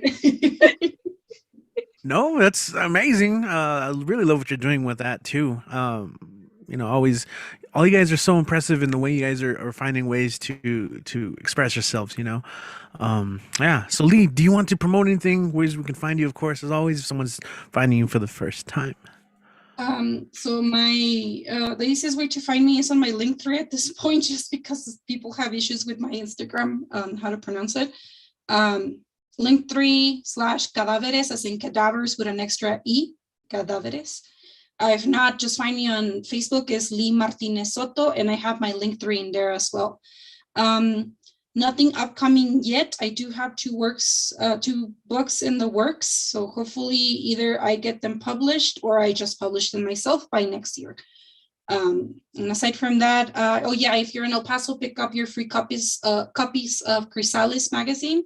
They're in several places, so they're free. Just go grab them.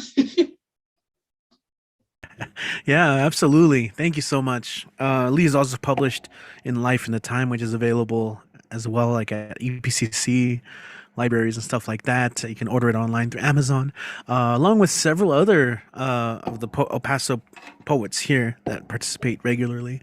EP. Oh, sorry, yes. What's up? Sorry, I forgot to mention, I also have my first book, I self-published on Amazon. Just look for it. It's called Para los Locos. I'll post the link on the chat.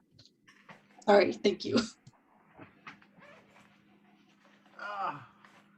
No, it's all good. No, it's all good. I was reaching to my bag to bring this out. Check that out right there. Oh yeah. Get yourself a copy. Yeah. All right, cool. Whew, and also Lee's rocking a really cool t-shirt. I didn't see it right now, but yeah, it's a BWOMS t-shirt. Gotta find the link to put that right now. All right, we're gonna stick around in El Paso because, as you know, I'm part of the 1-2 punch. We got the birthday twins. We got Kit Ran, Mr. Monday Night. Yo, Kit, what's up, man? Pick it away. What's up, Richie? How are you doing? Singing countertenor is Loki, but he's going to stop that right now and be a good boy while I read. No, he won't. He's going to keep doing that. Let me put me on spotlight. There we go. Okay, 2 of mine and then the cover.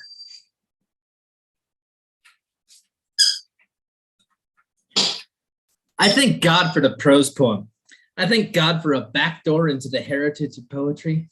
The prose poem is a scholarship program for the musically indifferent, rhythmically challenged, formally indolent. I am equally thankful for its identical cousin, flash fiction. I switch which one I refer to based on who I'm talking to, glad-handing like a city councilman.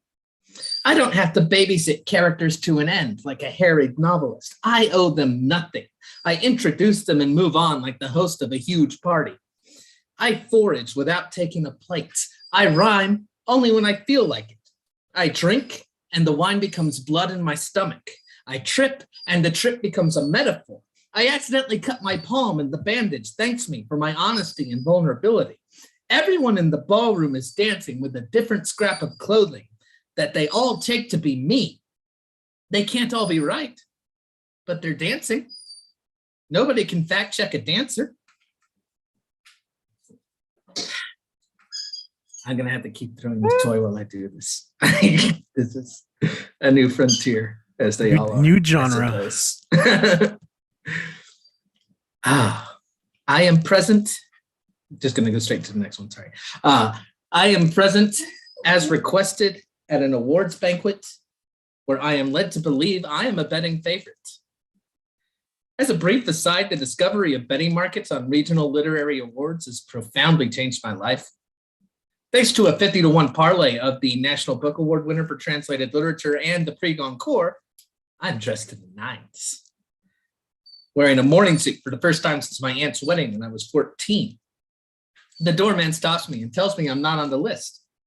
He does not believe me when I tell him who I am. He calls me a Jim Dandy, like it's 1946. He says nobody dressed like me could possibly have anything interesting to say.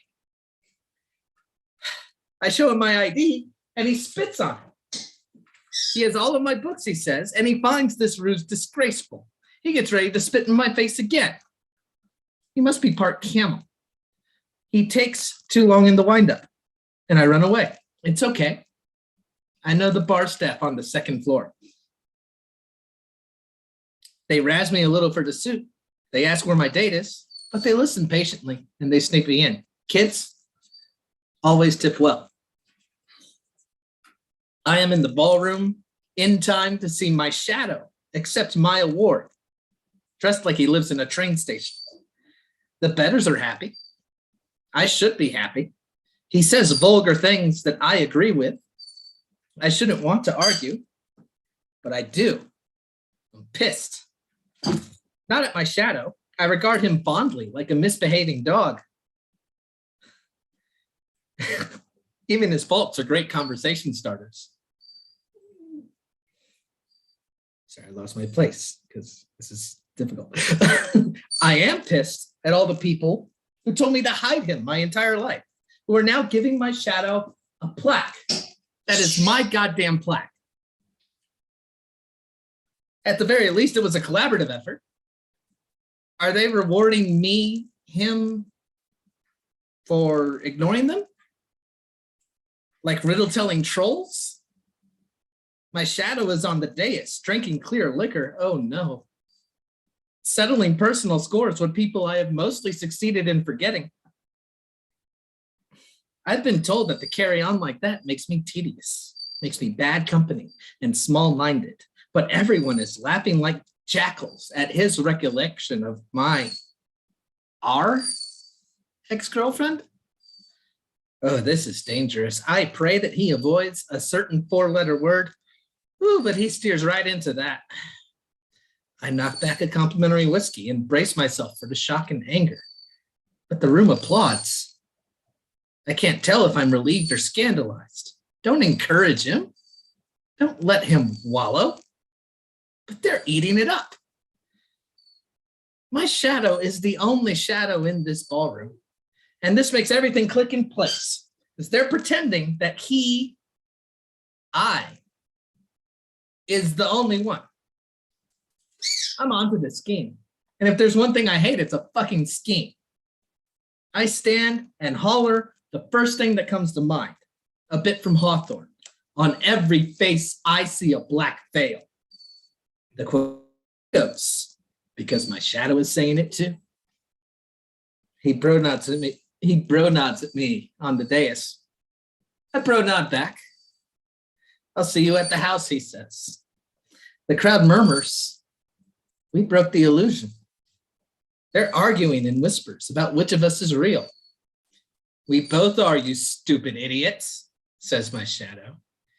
And I note with appreciation the skill with which my shadow played the long game, trapped everyone on the losing side after they had already given him a plaque.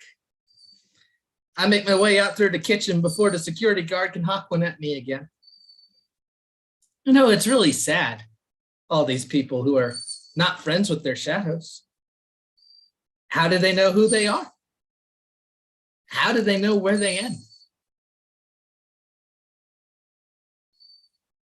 Okay, I do not know how much of that you could hear because of various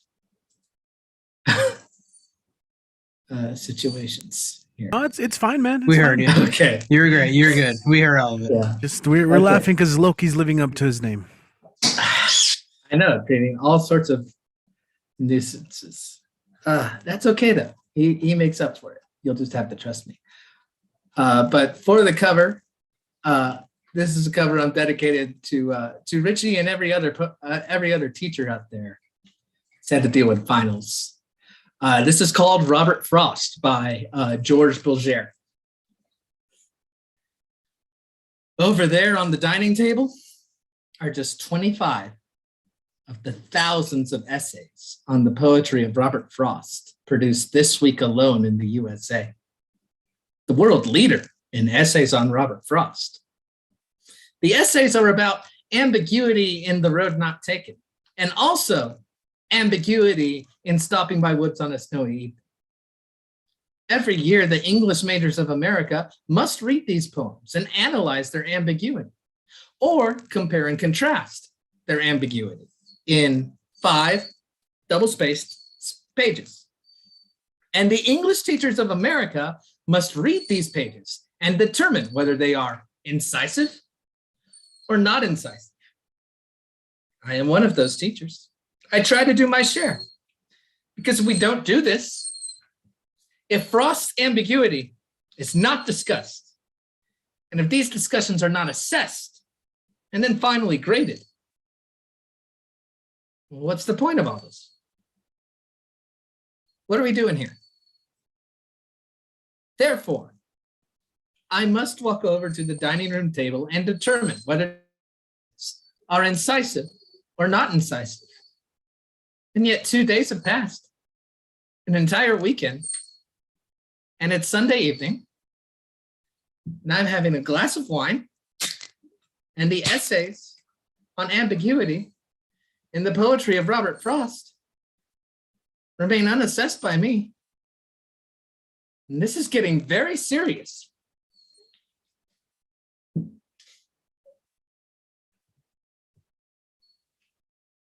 Woo! Woo! Awesome, man. Kit, what's up? Sorry, I totally like left my seat when you opened up that beer can so I can grab my own cosmic beer. Our timing was a little off. That's all right. That's all right. It's all right. We're not the only ones. Good stuff, man. So tell us where we can find you online for those who see you for the first time. If you're seeing me for the first time, hi, how are you? I forgot my little paper, but you don't know what that means because this is the first time you've seen me. Instagram at Kit Runaway, Twitter at Kit Talk Sports, which that's exactly what it sounds like. You can find me on Facebook under my name. Let's see, I have a Goodreads account where I hold court like I'm important. I have a Ko-fi and a column in my old college weekly about really old football games. And it's deeper than that, but it's also basically about football. And I'm here every week. This is fun. I hope I see you again. Hypothetical person who's seeing me for the first time. Right. Hell yeah. 100% attendance. As always.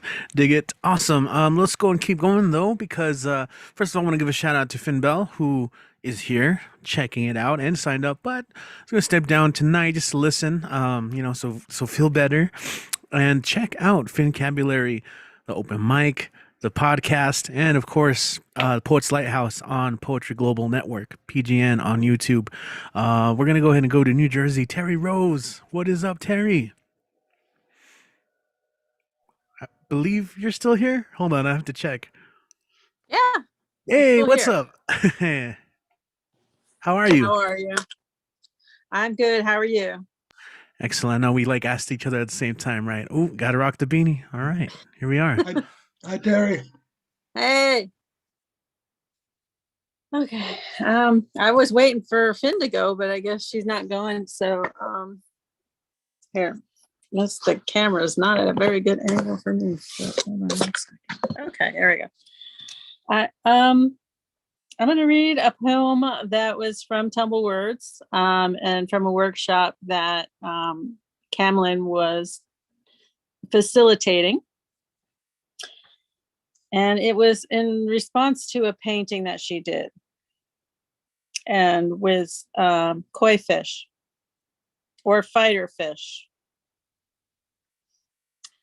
Were we all descendants of the same primordial sludge, evolving into the beautiful creatures that we are today, with such colorful displays? Or were we created by a super intelligent being who we can never fully understand with our finite mental capacity? When will we all reunite and finally know the truth of how we came to be? I was told that those fish live in mud puddles. The males are the showy ones. The last time I saw such real-life display of beauty, it was in St. Augustine, a pool created in front of a museum, hidden underneath lily pads, with beautiful flowers perched upon them. The water reflected back at me, my own face, trying to understand the greater mysteries of life. But what's this? Other people's faces also staring back at me from the same water. Did they once live here? And have they come to show me that there is more to life than this?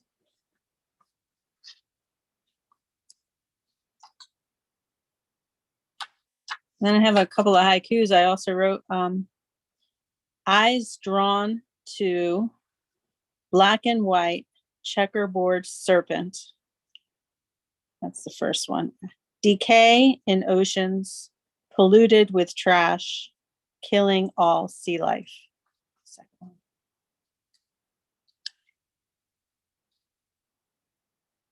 I think that's all I have for tonight. I wasn't ready. I do have this book. I'm a contributor in this book, Touching Tongues, with 30 other women for erotica. If you want a signed copy from me, you just need to let me know. Private message me.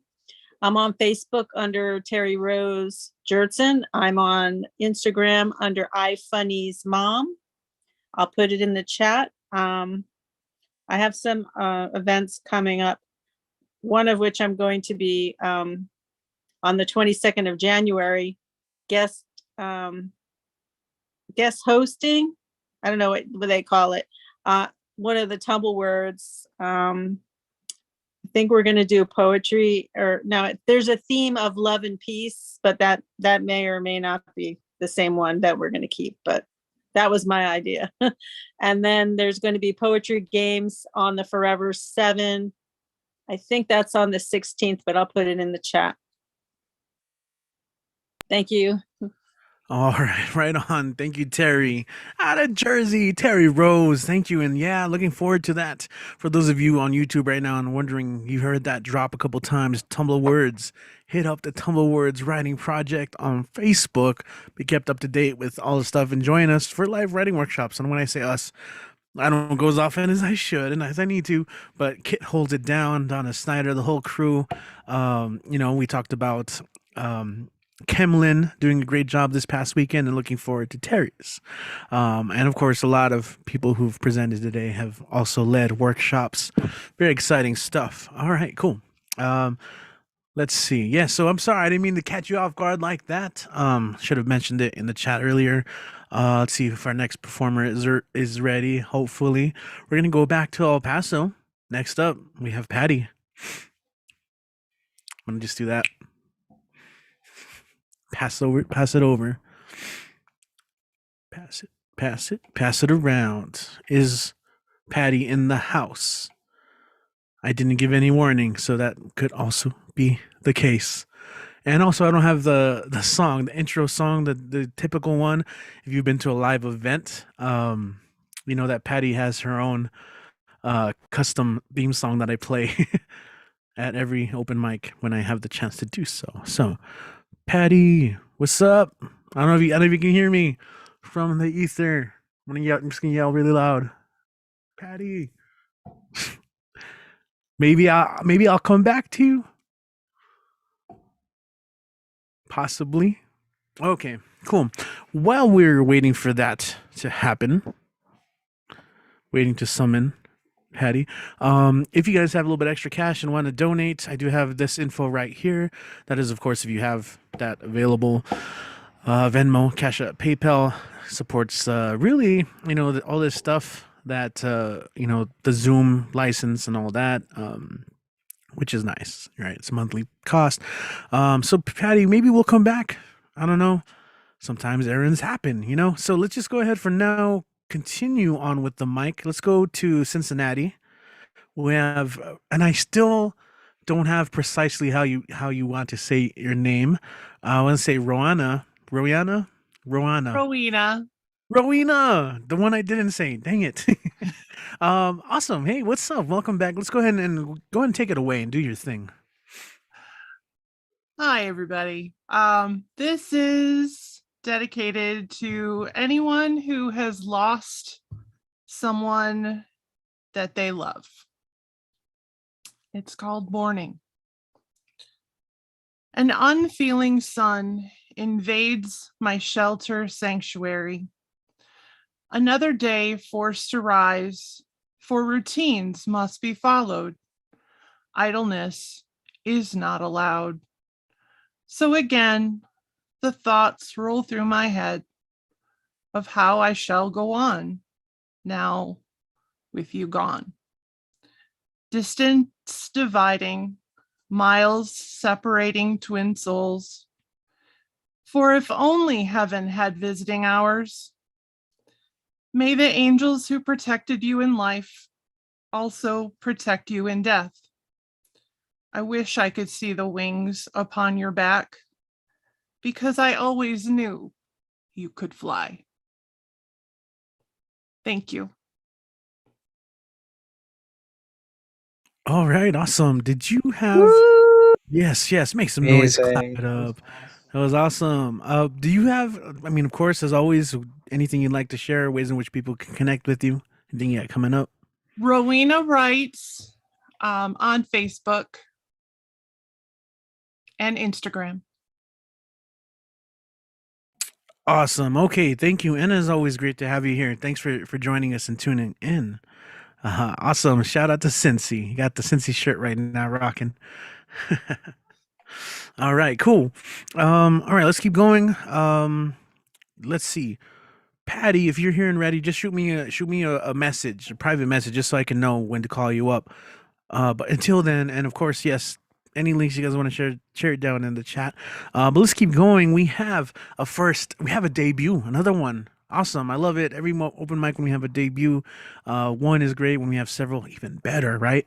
In fact, we're welcoming a debut from El Paso. This is her first time reading poetry out loud. I need to see if she's still here. Is she still here? Evelyn. Evelyn, yes, you're okay. Nurse. So you signed up as Nurse Evie. Do you prefer that or just Evelyn? Evelyn is fine. Can you hear Evelyn. me? Yes, awesome, cool. So I'm glad you That's joined cool. us. This is your debut. Go ahead and take it away. Glad to have you here. Welcome. I've never read one of my poems out loud to anybody. Really, I write for a lot of kids. I want to write nursery rhymes, but I'm going to read first a poem that I entered on a website, Poetry Soup, and I got first place. And I hope y'all like it. So, you must choose life. I hate drugs, especially meth. It causes hell, can cause your death. Makes you feel like someone new. There's nothing you can't do. Made me feel pretty, so sexy and thin. No more outcast, I fit right in. Meth is clever, meth is quick. You'll feel great before getting sick. All the while you're getting erased. The meth taking over, you're soon replaced. It will delete all you hold dear, erase your family, steal your career. Deep inside, meth works its magic, in your system wreaking havoc. Your lungs, your heart, your hair and skin, meth changes you from within. It takes your spirit, crushes the soul, makes sure without it you won't feel whole. Meth changes the way you think. You're so thirsty but won't take a drink. You don't see this big decline. The meth has done it, you're mentally blind. Should you ever try to leave, the meth will make it hard to breathe. You'll feel like you cannot try. It's too hard to say goodbye. Only God can help you get away. He'll take the lead if you'll pray. He'll help you get off this road to death, but you must choose life instead of meth.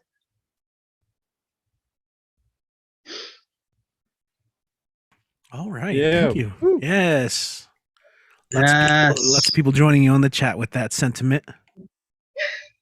So, other end of the spectrum, I guess. I would like to read a nursery rhyme that I wrote.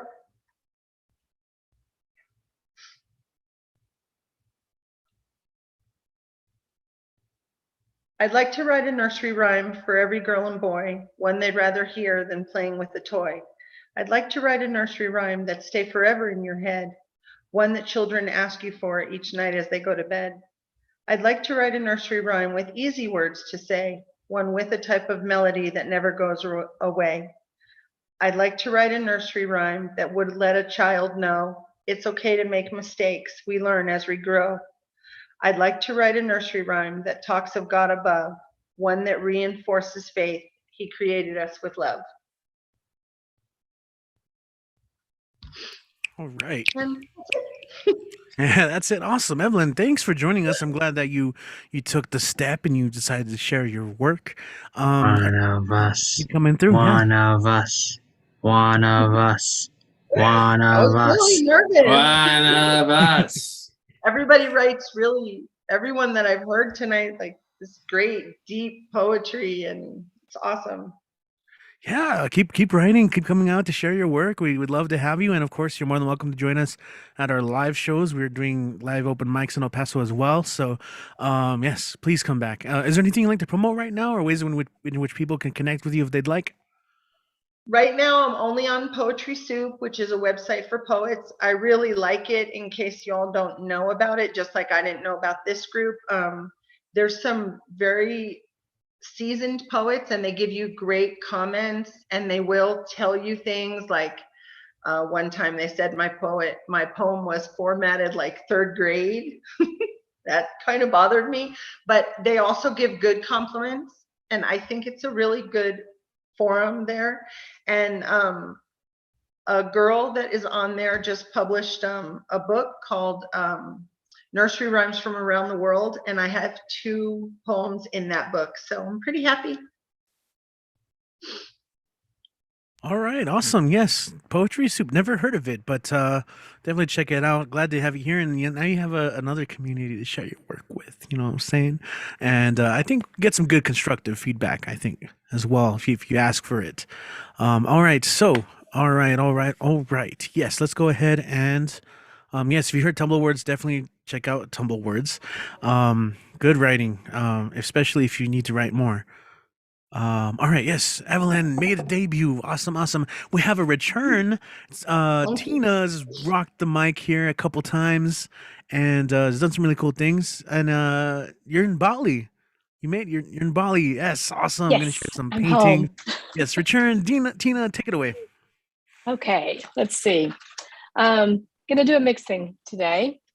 A couple things I wrote. Am I showing? Is it coming through? Okay. Couple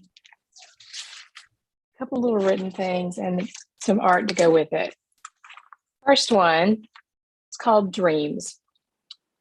Walk through the doors that open, peek inside, see what is there, explore, stay for a while. And when you're ready, move on. See what is out there, but do not settle too quick. What is best will manifest itself in due time. Prune, plant, water, nurture, wait. Flow with what is healthy. Rebirth takes time. It does not rush. Trust the process and you will see. You will see. You will see. Even through the tears of grief, something new is birthing. Wait, dear one, I am with you. This was kind of related and not, but kind of seemed to fit. So I'll just kind of bring it on. I don't know, it's kind of close. So a piece just to think about texture. The texture inside it is actually my hair. So it's always a part of me. This one, though, they're both kind of in process. So it's kind of a rough work, I'd say today. I think I want to show you the piece first. But this one's in process, and then I'll read what I wrote with it. Okay. Oh, a little close texture. You can see her. Phoenix. Diving, dying, rising, shining, birthing, soaring. She is. She survives, finding newness and second chances in all that she touches. In the ashes, the fire simmers, but it does not kill her. It purifies and frees her of all the excess, the things she held on to that held her down. And with her gaze to the skies, She rises, fresh, free, reborn.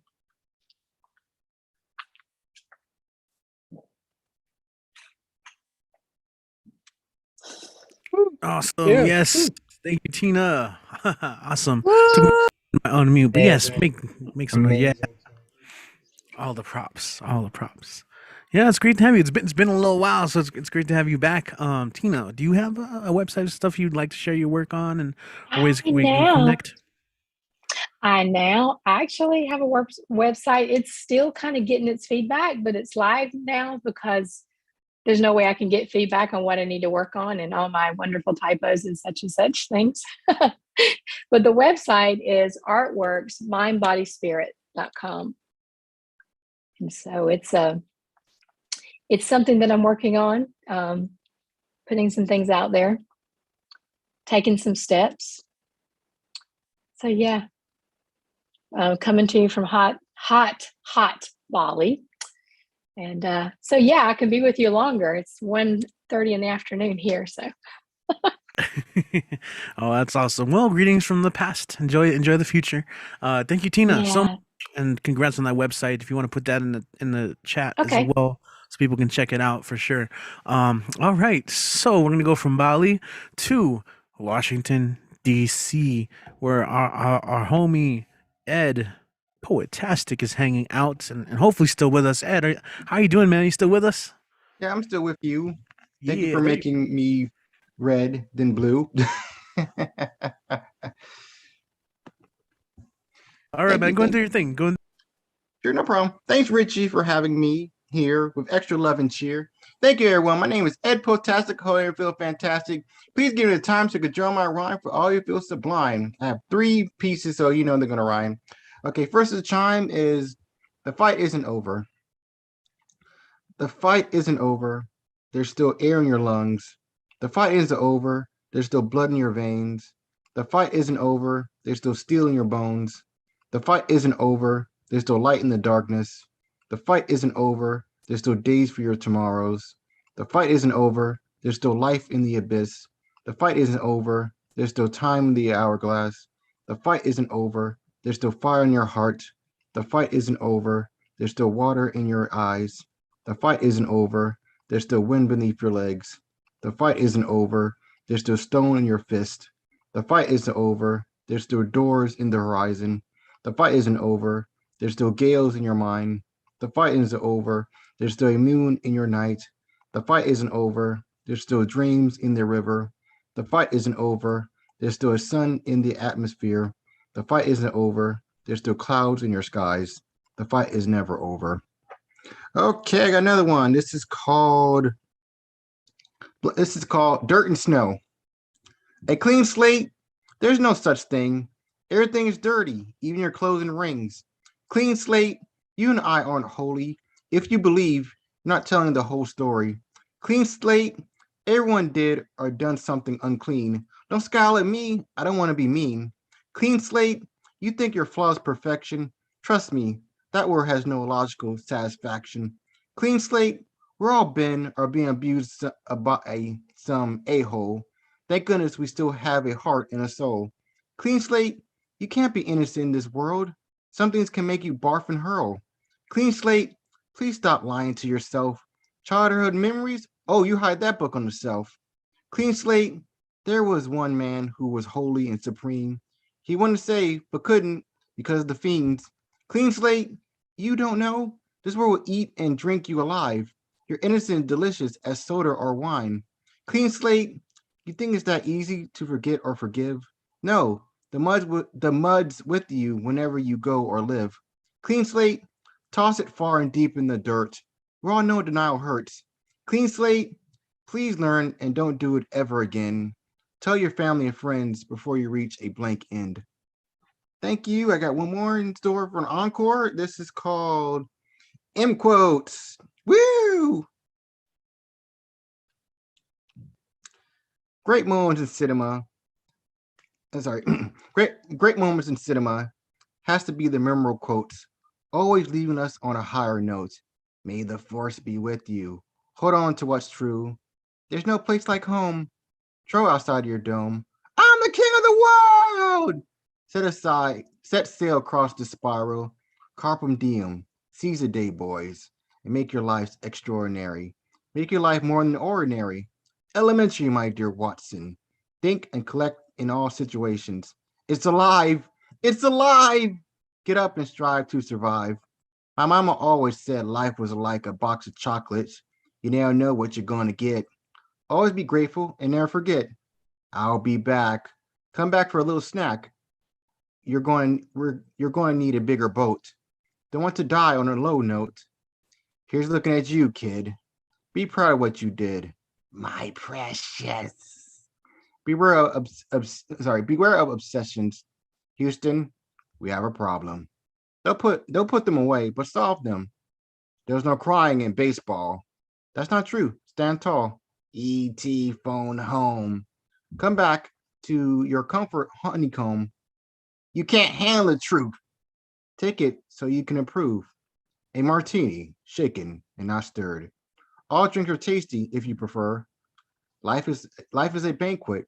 Most poor suckers are starving to death. Live life to your final breaths. If you build it, he will come. Be true, love what you become.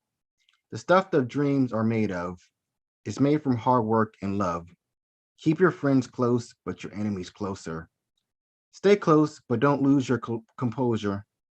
I am your father. Don't question it. Don't bother. Just keep swimming. Just keep swimming. Don't stop spinning and winning.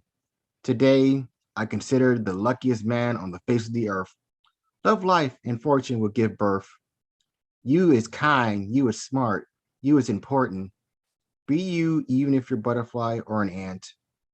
What we've got here is a failure to communicate. Talk it out and no more hate. Are you talking to me? Don't be a prick, but stay at ease. A la vista, baby. See you again, maybe. Thank you, everyone. That was really, really guts of fun. Awesome, Ed. That poetic pastiche. Love Fantastic. it. Yeah, good, entertaining as hell. That's fun stuff for sure. I love them. Good set tonight. As always. But of course, for people watching right now and who are here for the first time, how can they follow you online? Oh, you can follow me. If you want to follow me, please be free. Feel free. My Facebook is Eddie Foreman, and my IG is EdForm92. If you want to follow me, you can just stay over here. I'm everywhere. I have tons of fun, tons of word to share, and I care. Okay. Well, if you want to follow me, please feel free. Thank you. Hope everyone has a delightful night and stay out of sight. And thank you for welcoming to your Poetastic Poet open mic tonight.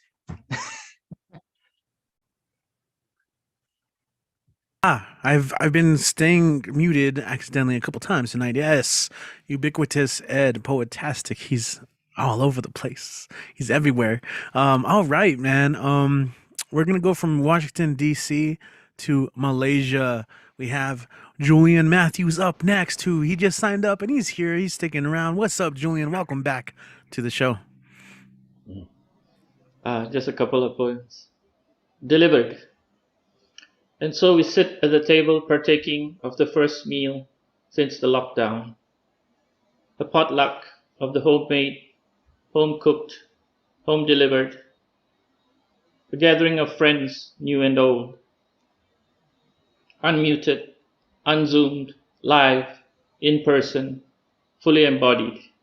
Greeting each other like refugees, meeting on the dock, our boats having survived the treacherous crossing of middle-class suburbia, and stepping back onto the shores of human connection again, wetting our cold feet and lapping up warm chatter about pets, pasta, pastries, prices, politics, and the pandemic, always the pandemic.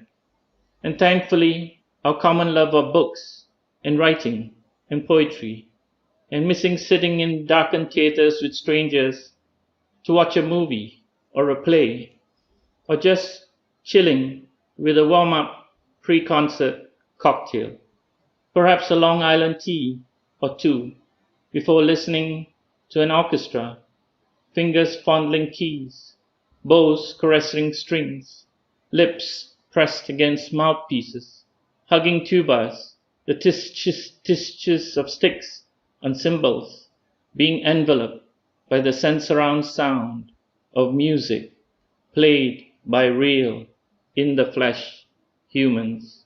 And in the end, there is laughter, ribbing and the teasing out of each other's backgrounds, our reasons for being. Why the need to put words on rectangular screens? This unboxing of the isolation inside of us, this shedding of thickened skins, double vaxxed, immunized, and unmasked, fully ensconced in that most singular of human acts, the art of conversation, manifesting our ancestral DNA of gathering around the embers of dying fires under stars, trading stories, sharing opinions, and yes, even gossiping, just to know we are alive. We are still alive.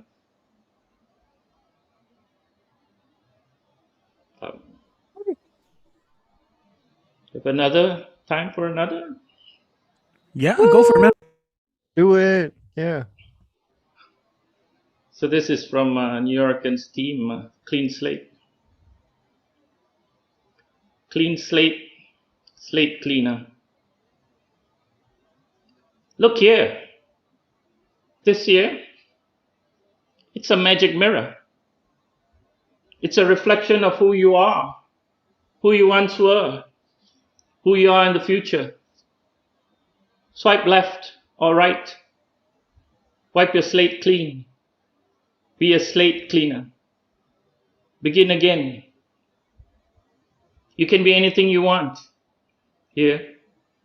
You can be a poet, a dreamer, a mover, a shaker. You can be the host. Give Richie a toast. You can be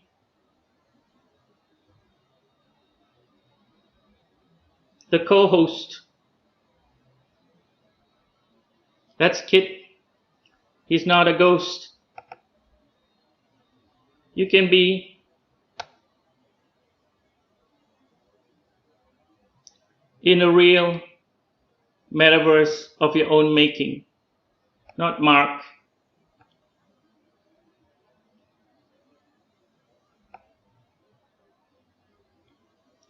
The Zucker faker. People's lives are changed in this mirror. You can sing. You can be the laughter. You can be loud, scream, or be shy and whisper. We are listening. Your words matter. Never fear this mirror. Wipe your slate clean. Be a slate cleaner. Be kind. Be yourself. Never be a hater. If you cheer up, break down after, it's okay. It's just a mirror. If it cracks, we'll pick up the slack. We'll help you glue back what you lack. In a mirror, someone has been where you've been. In this mirror, you will always, always be seen. You can have a fresh start, a new beginning. Just open your heart. No more guilt, no more shame.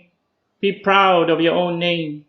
If you share, you have less to bear. This mirror is a conscience clearer. In here, you are our own myth maker. If your mirror is blur, wipe it clear.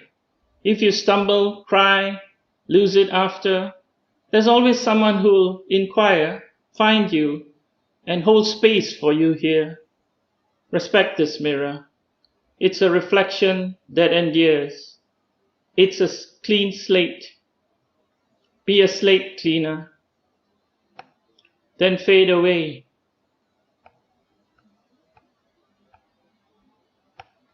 And disappear.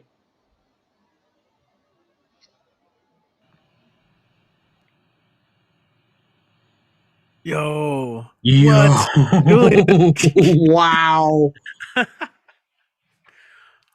That was incredible. Oh my God. That ending though, man. You disappeared. You faded out. What? That was crazy, man. I loved it. Shout out to Clean Slates and that. What was that wizardry? Techno wizardry. Whew. I love the use of technology in that poem. Like it's so good. So good. Julian Matthews, everyone. Shout out, man. I'm waiting for you to come back. I'm like, where'd he go? You pulled a Bilbo Baggins. Like later. That was awesome, man. Thank you so much for sharing that. And I'm glad I said yes. Did you definitely read another one for that, right? So do you have like just Facebook, right? How do people connect with you, man, if they want to see the cool stuff that you're doing with your videos? Thank you. You can find me on Linktree, Julian Matthews, double T with an S. Thank you. All right, awesome, man. Thank you. That's what it reminded me of when you took off. Is when Bilbo just disappears at the end of his party. He pieces out.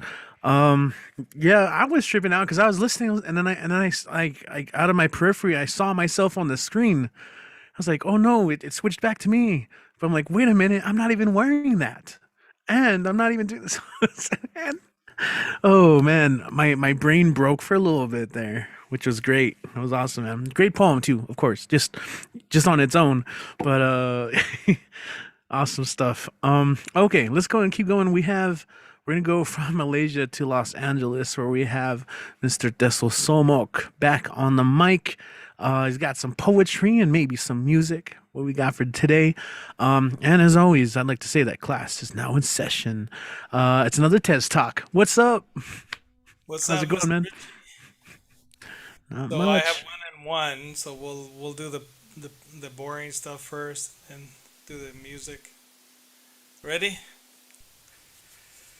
So this piece is titled Self-Similarity and Subjectivity. Subjectivity is a topic that I deal a lot in my work, and so there's basically boiling it down to two concepts: so subjectivity and agency.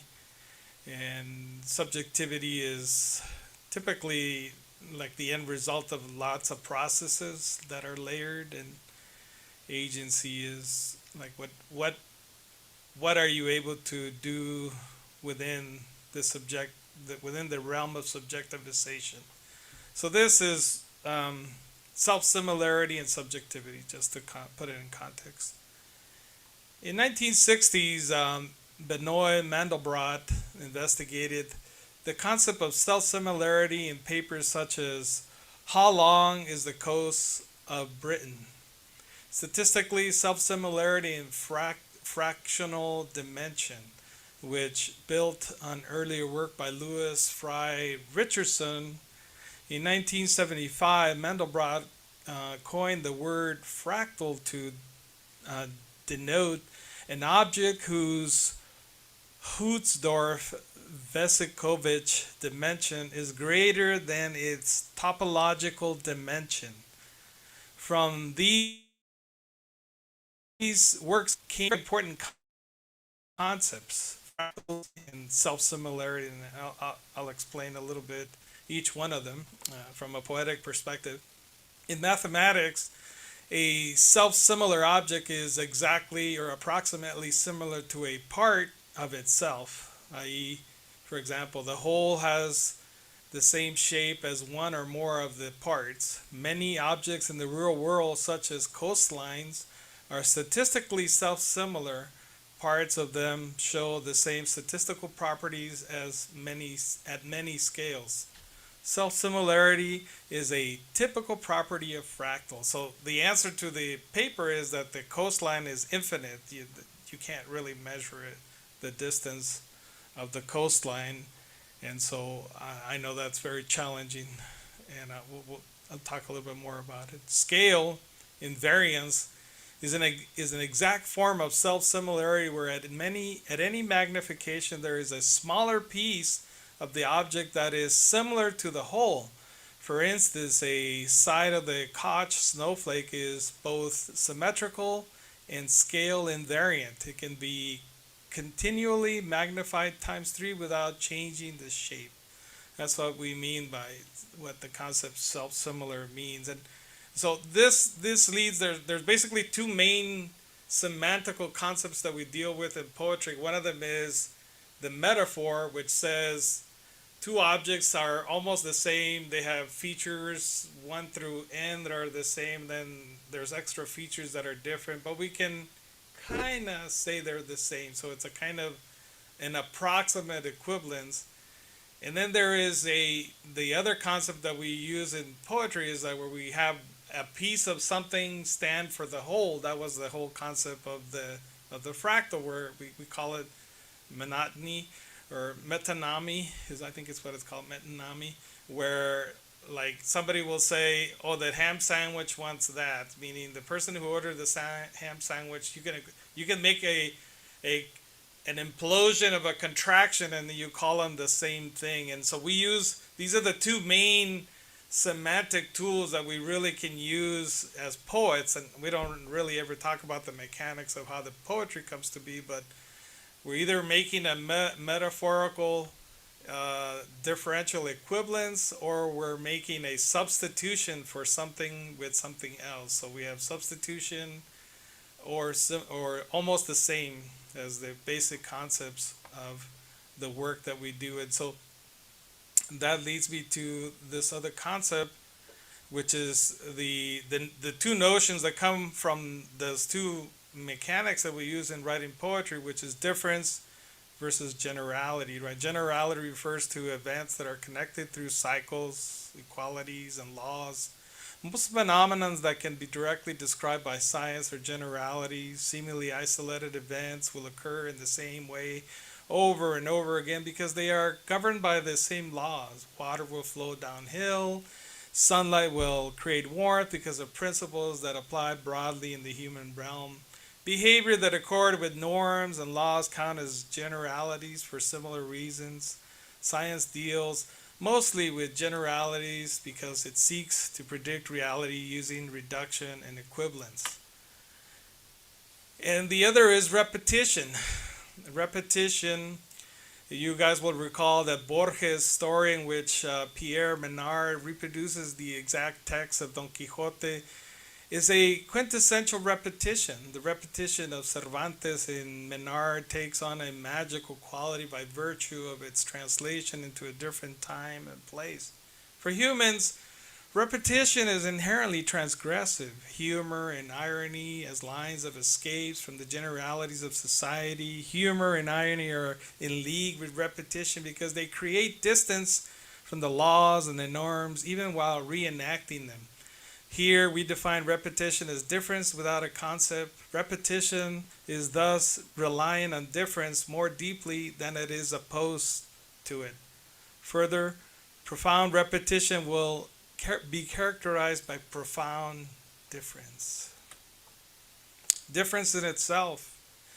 Difference has long been subordinated to 4 pillars of reason: identity. You guys had me cover identity last week. Opposition, analogy, and resemblance. Similar concepts, variants of the two main concepts that we use in semantical poetry.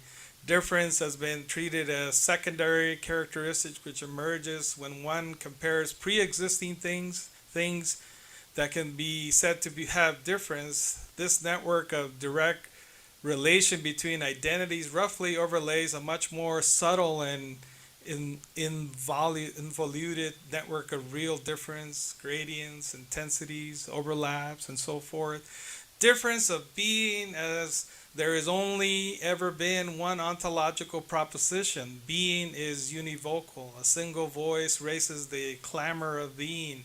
Difference is better understood fundamentally as the object of affirmation and not negation. As per Nietzsche, negation becomes secondary and epiphenomenal in relation to this primary force.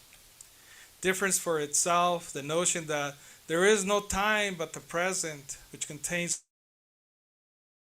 past and future. These layers describe different ways in which past and future can be inscribed in the present.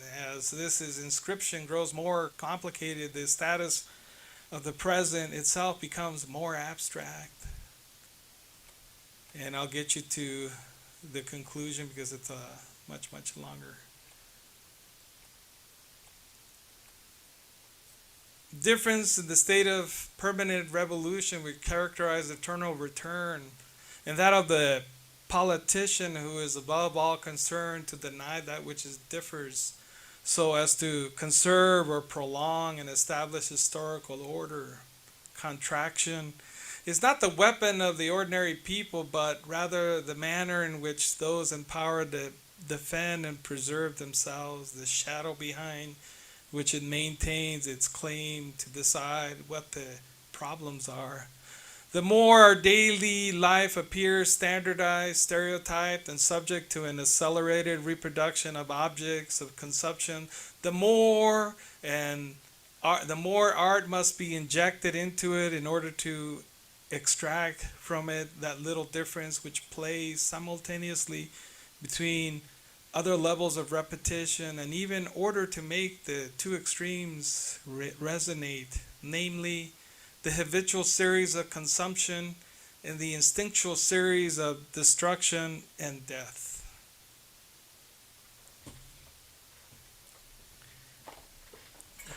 Wow, man, just straight up just dropping theoretical theses up on here. All right. Now I'm gonna really throw the fractal under the bus now. All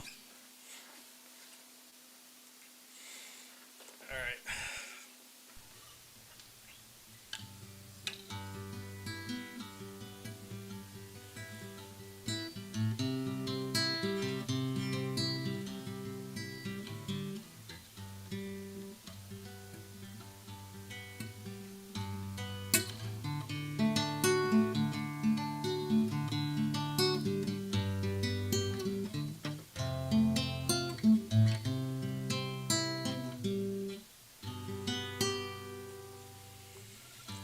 Grandma got run over by a reindeer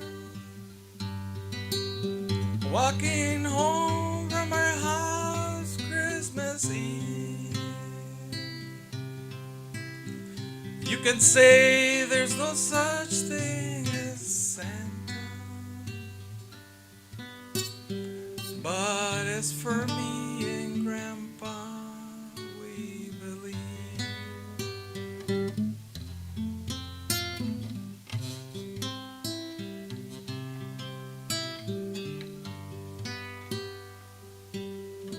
She's been drinking too much eggnog and begged her not to go, but she forgot her medication and she wandered out the door into the snow.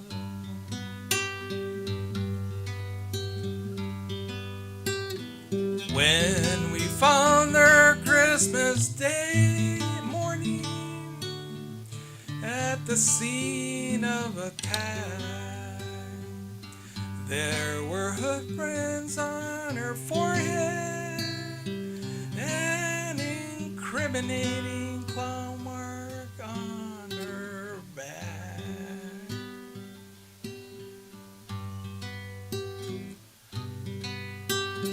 Grandma got run over by a reindeer walking home from our house on Christmas Eve. You say there's no such thing as Santa, but as for me and Grandpa, we believe.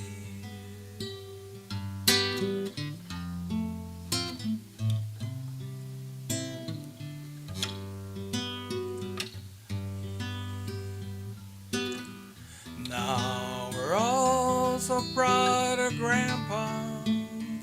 He's been taking this so well. See him there like kid watching football, drinking beer and playing cards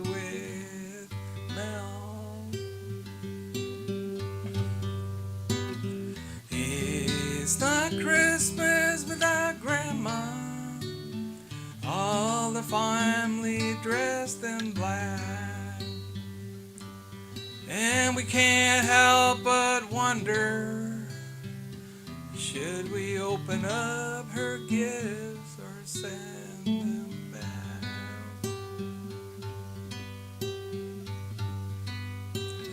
Grandma got run over by a reindeer walking home from Christmas Eve.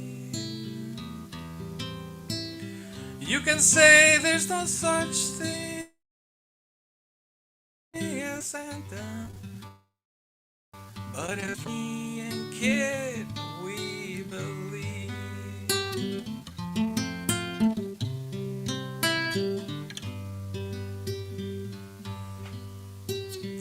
Now the goose is on the table and the pudding made of fish, and the blue and silver candles that would have just matched the hair in Grandma's wig. I warned all my friends and neighbors, better watch out for yourselves. They should never give a license to a man who drives a sleigh and plays with elves. Grandma got run over by a reindeer walking home from Christmas Eve. You could say there's no such thing as Santa,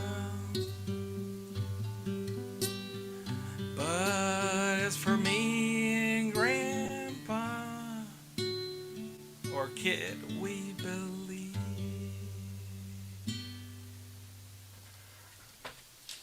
Oh, that's too good, man. Amazing. I love it. Yes. I love it, Tez. That was wonderful. Tez, I have to tell I know you that's this. like a massive cognitive dissonance for you guys. No, Tez, I have to tell you this. When I was a Cub Scout, we did Christmas carols and we sang that song in front of a nursing home. No, but it was the most silent room I've ever been in. Yeah, tough crowd. Tough That, crowd. that was honestly everything for me. It was amazing. That made my night. I'm I- like good now. Like I also forgot how much that song roasted the grandma. Like I was just listening to it. Like he was just like, yeah, she's wearing a wig. She don't take her medication. It's amazing. Thank you, Tess. It was a great set. It was a great 1-2 punch, but just the way that song hit when she started singing the lyrics, man, that for sure. Do you have anything coming up that you'd like to promote? Or of course, again, No, I'm good. Thanks, Richie. Folks can, if you want to support my work, obviously it's way too extreme for two different extremes. But you can catch my book, Gashes, and Tessa Sobuk under in Amazon. You can get a copy of it. It's second anniversary. I have my second book coming out as soon as I can muster up enough energy to finish the second draft and get it done. And then thank you all. This we've done quite a bit. Is it 87 weeks or 86 or something like that? So we're doing good. all right, awesome, man. And of course, also, if you're on Facebook, check out Pandemic Poets to be kept up to date with not just this open mic, but a lot of the other stuff going on. People post there. All right, thank you, man. And with that, I believe we've reached the end of our list. And if you're a regular, if you've been here before, you already know what's up. It is the one, the only, the man rocking the rhyming dictionary because he just loves to read it and freestyle out of it. Dan, it's Dan the man. Go and take it away, man. It's all you. Thank you, Richie. Appreciate it. All right. Where's my close up? My close up. Uh, okay. Am I on? Hey, where's my spotlight? It's weird. All right, thank you. Okay. There's a couple of pics that I want to show you. You'll like it. Yeah, give me one. Okay.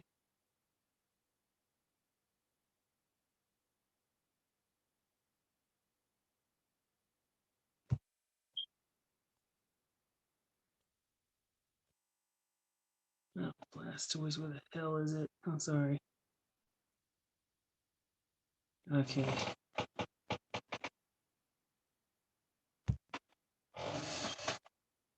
Okay, one sec. Yep. This is what I'm in the middle of doing right now.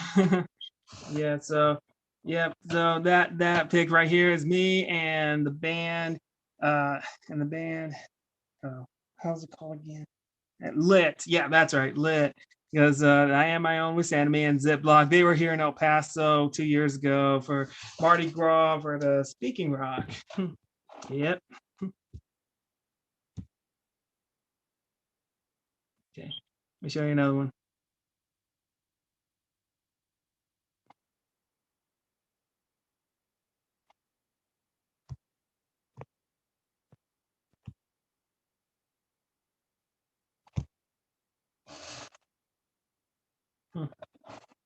Yep, and that was New Kids on the Block with Tiffany, Debbie Gibson, and Salt and Pepper, and Naughty by Nature. Yeah, they last May of 2019 they came to El Paso, and I can't. I know I'm trying to remember when was the first time I saw New Kids on the Block since I was little. Yeah. And that will be the second time I saw Naughty by Nature and Salt and Pepper. Yeah, so it was nice. Okay, there's another one.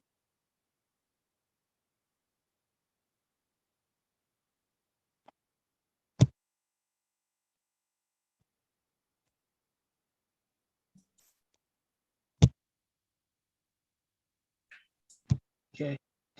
Yep, Chris Jericho and his band, Fozzy. Yep, it was September of 2019. They were at Speaking Rock. Yeah, I become Judas. Judas in my mind. Yeah, that's right. Yeah. Originally, I wanted to add a Buck Cherry with frontman Todd. I don't care. Say yeah, you know what I mean. Yeah, but anyway, I figured I'd rather go with Fozzy. So, and they're gonna pass through El Paso, but it's no word because I was hoping for the GFM band to come to El Paso, but that's a long story. So, okay, and there's another one.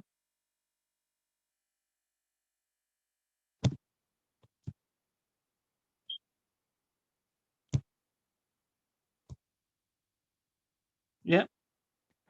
Anybody know what that is? I'll give you a hint. He's a country singer. No? Okay, he's Randy Rogers. Well, that's the guitarist because that's the sign right there. He came to El Paso 2 years ago. Yeah, it was nice. Okay, and there's one more. Hold on. Whoops. Hold on. Okay, there we go.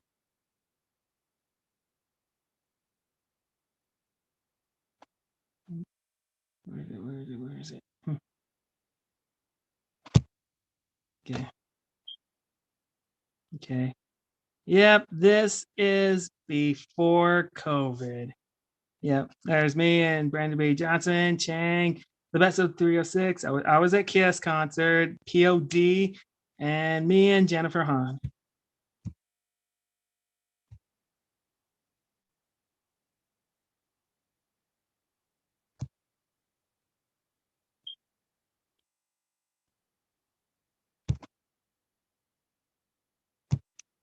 And this is during COVID-19. Yep, we had to wear masks, stay at home. Yep, live by camera, did some open. And yep, there's BWOMS right here, open mics, which all the events of the open mics are being featured. That includes us, that includes me, Kit, Richie, and a few others we know very well. Ones are standing here today. Okay, last.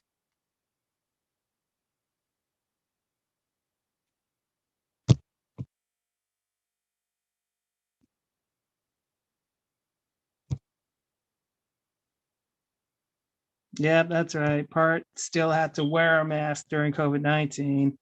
Yep, that's me and Damian Isaac, my friend Riley and her family, one of my best friends, Cassie, and right next to me is Joe Barone, and on the top right is the GFM band, Maggie, Lulu, and CJ. And yep, wear your mask. That was not long before we get the vaccination. Yeah. Well, this is like the go to a flow as I do the slideshow. That's how we all know. Yep, and let me show you. Okay, hold on 1 minute. Okay, you guys see it clearly? Guys? Yep. Hey, you guys watching this? We can see it a little bit. Also, Richie, you're on mute. Okay. It's good, Dan. Yeah, no, I was mute on purpose. I was just. Oh, okay. Can you see it right now? Yeah, Dan, we can see it. Okay. Yep. There's all the slideshows. That's what I'm doing, and this is part 1 right now. So I'm gonna upload it. I'm gonna upload it shortly. Yep. Hey, it's Wordsworth Philly. Yeah. Me and Daisy Blue. Let me see.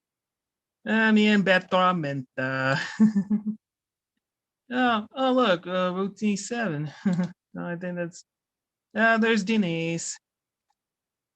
Yeah, that's the month of March. It's me, Esselin. Yep. Me and Papa Joe. Yeah. Cool, man. You should share the link when it's done, and we'll check it out. Yeah. Well, as I say, man, slacking. Yep, just like we always say, there's always the slideshows. You think it's a no-go, but it is a green light go. So, yo. Yep, everything we got frame by frame, blow by blow. Yep, we always have the Cupid's bow. It's also a very high heel and toe and high and low, each and everything way we go. Yes. And yes, I feel a little bit longer. I got ways to go. That's according to Group Love. Yeah. Okay. All right. Okay, guys. Well, yeah, here it is. Okay, guys, that was the scenes of my slideshow. You guys learned. I'll send you guys the link. And I'm about to upload part 1 in a bit. So you guys will like this one. So.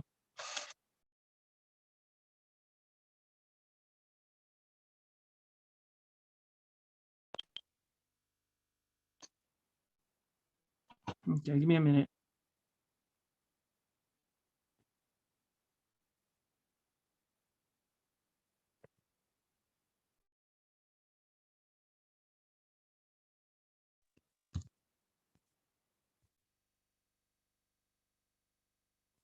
Come on, where is it?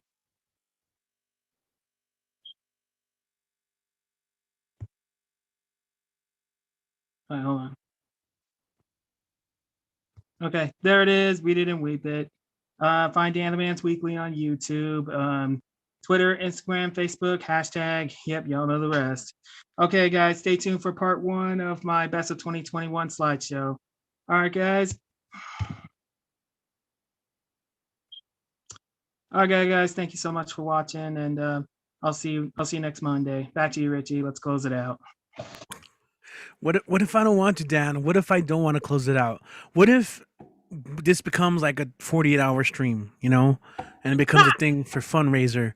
All right, just to like defiantly. Sorry, I'm just kidding, man. I was talking with I my friends know. the other day. One of my I do favorite that. typos. One of my favorite typos in the world is when people mean definitely, but they spell defiantly. I love it. Anyway, definitely. Thank you for performing, Dan. Shout out to Serenity right now, checking it out on YouTube.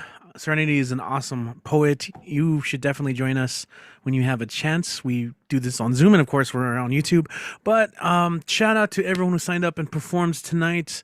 Much love. We had some debuts tonight, and of course, we always hope that you can make it back. We should do like I don't know. I'm going crazy right now. What if we did like a charity stream nonstop? Imagine with all the organizations. Why I should probably just like keep these things to myself.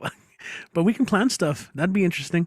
Anyway, for the Barbed Wire Open Mic series, this one, Barbed Wire Open Mic series. This is Stay at Home Open Mic. We'll be back next Monday, so definitely tune in. If you want to sign up, just be on the lookout for the sign up sheet. We posted on our social media. You can also subscribe to our YouTube channel, and as soon as the video goes up, there's a link to sign up. Usually the weekend before. So I'm gonna go ahead and say goodnight to everyone watching on YouTube. Thanks for tuning in, and we will see you guys next week.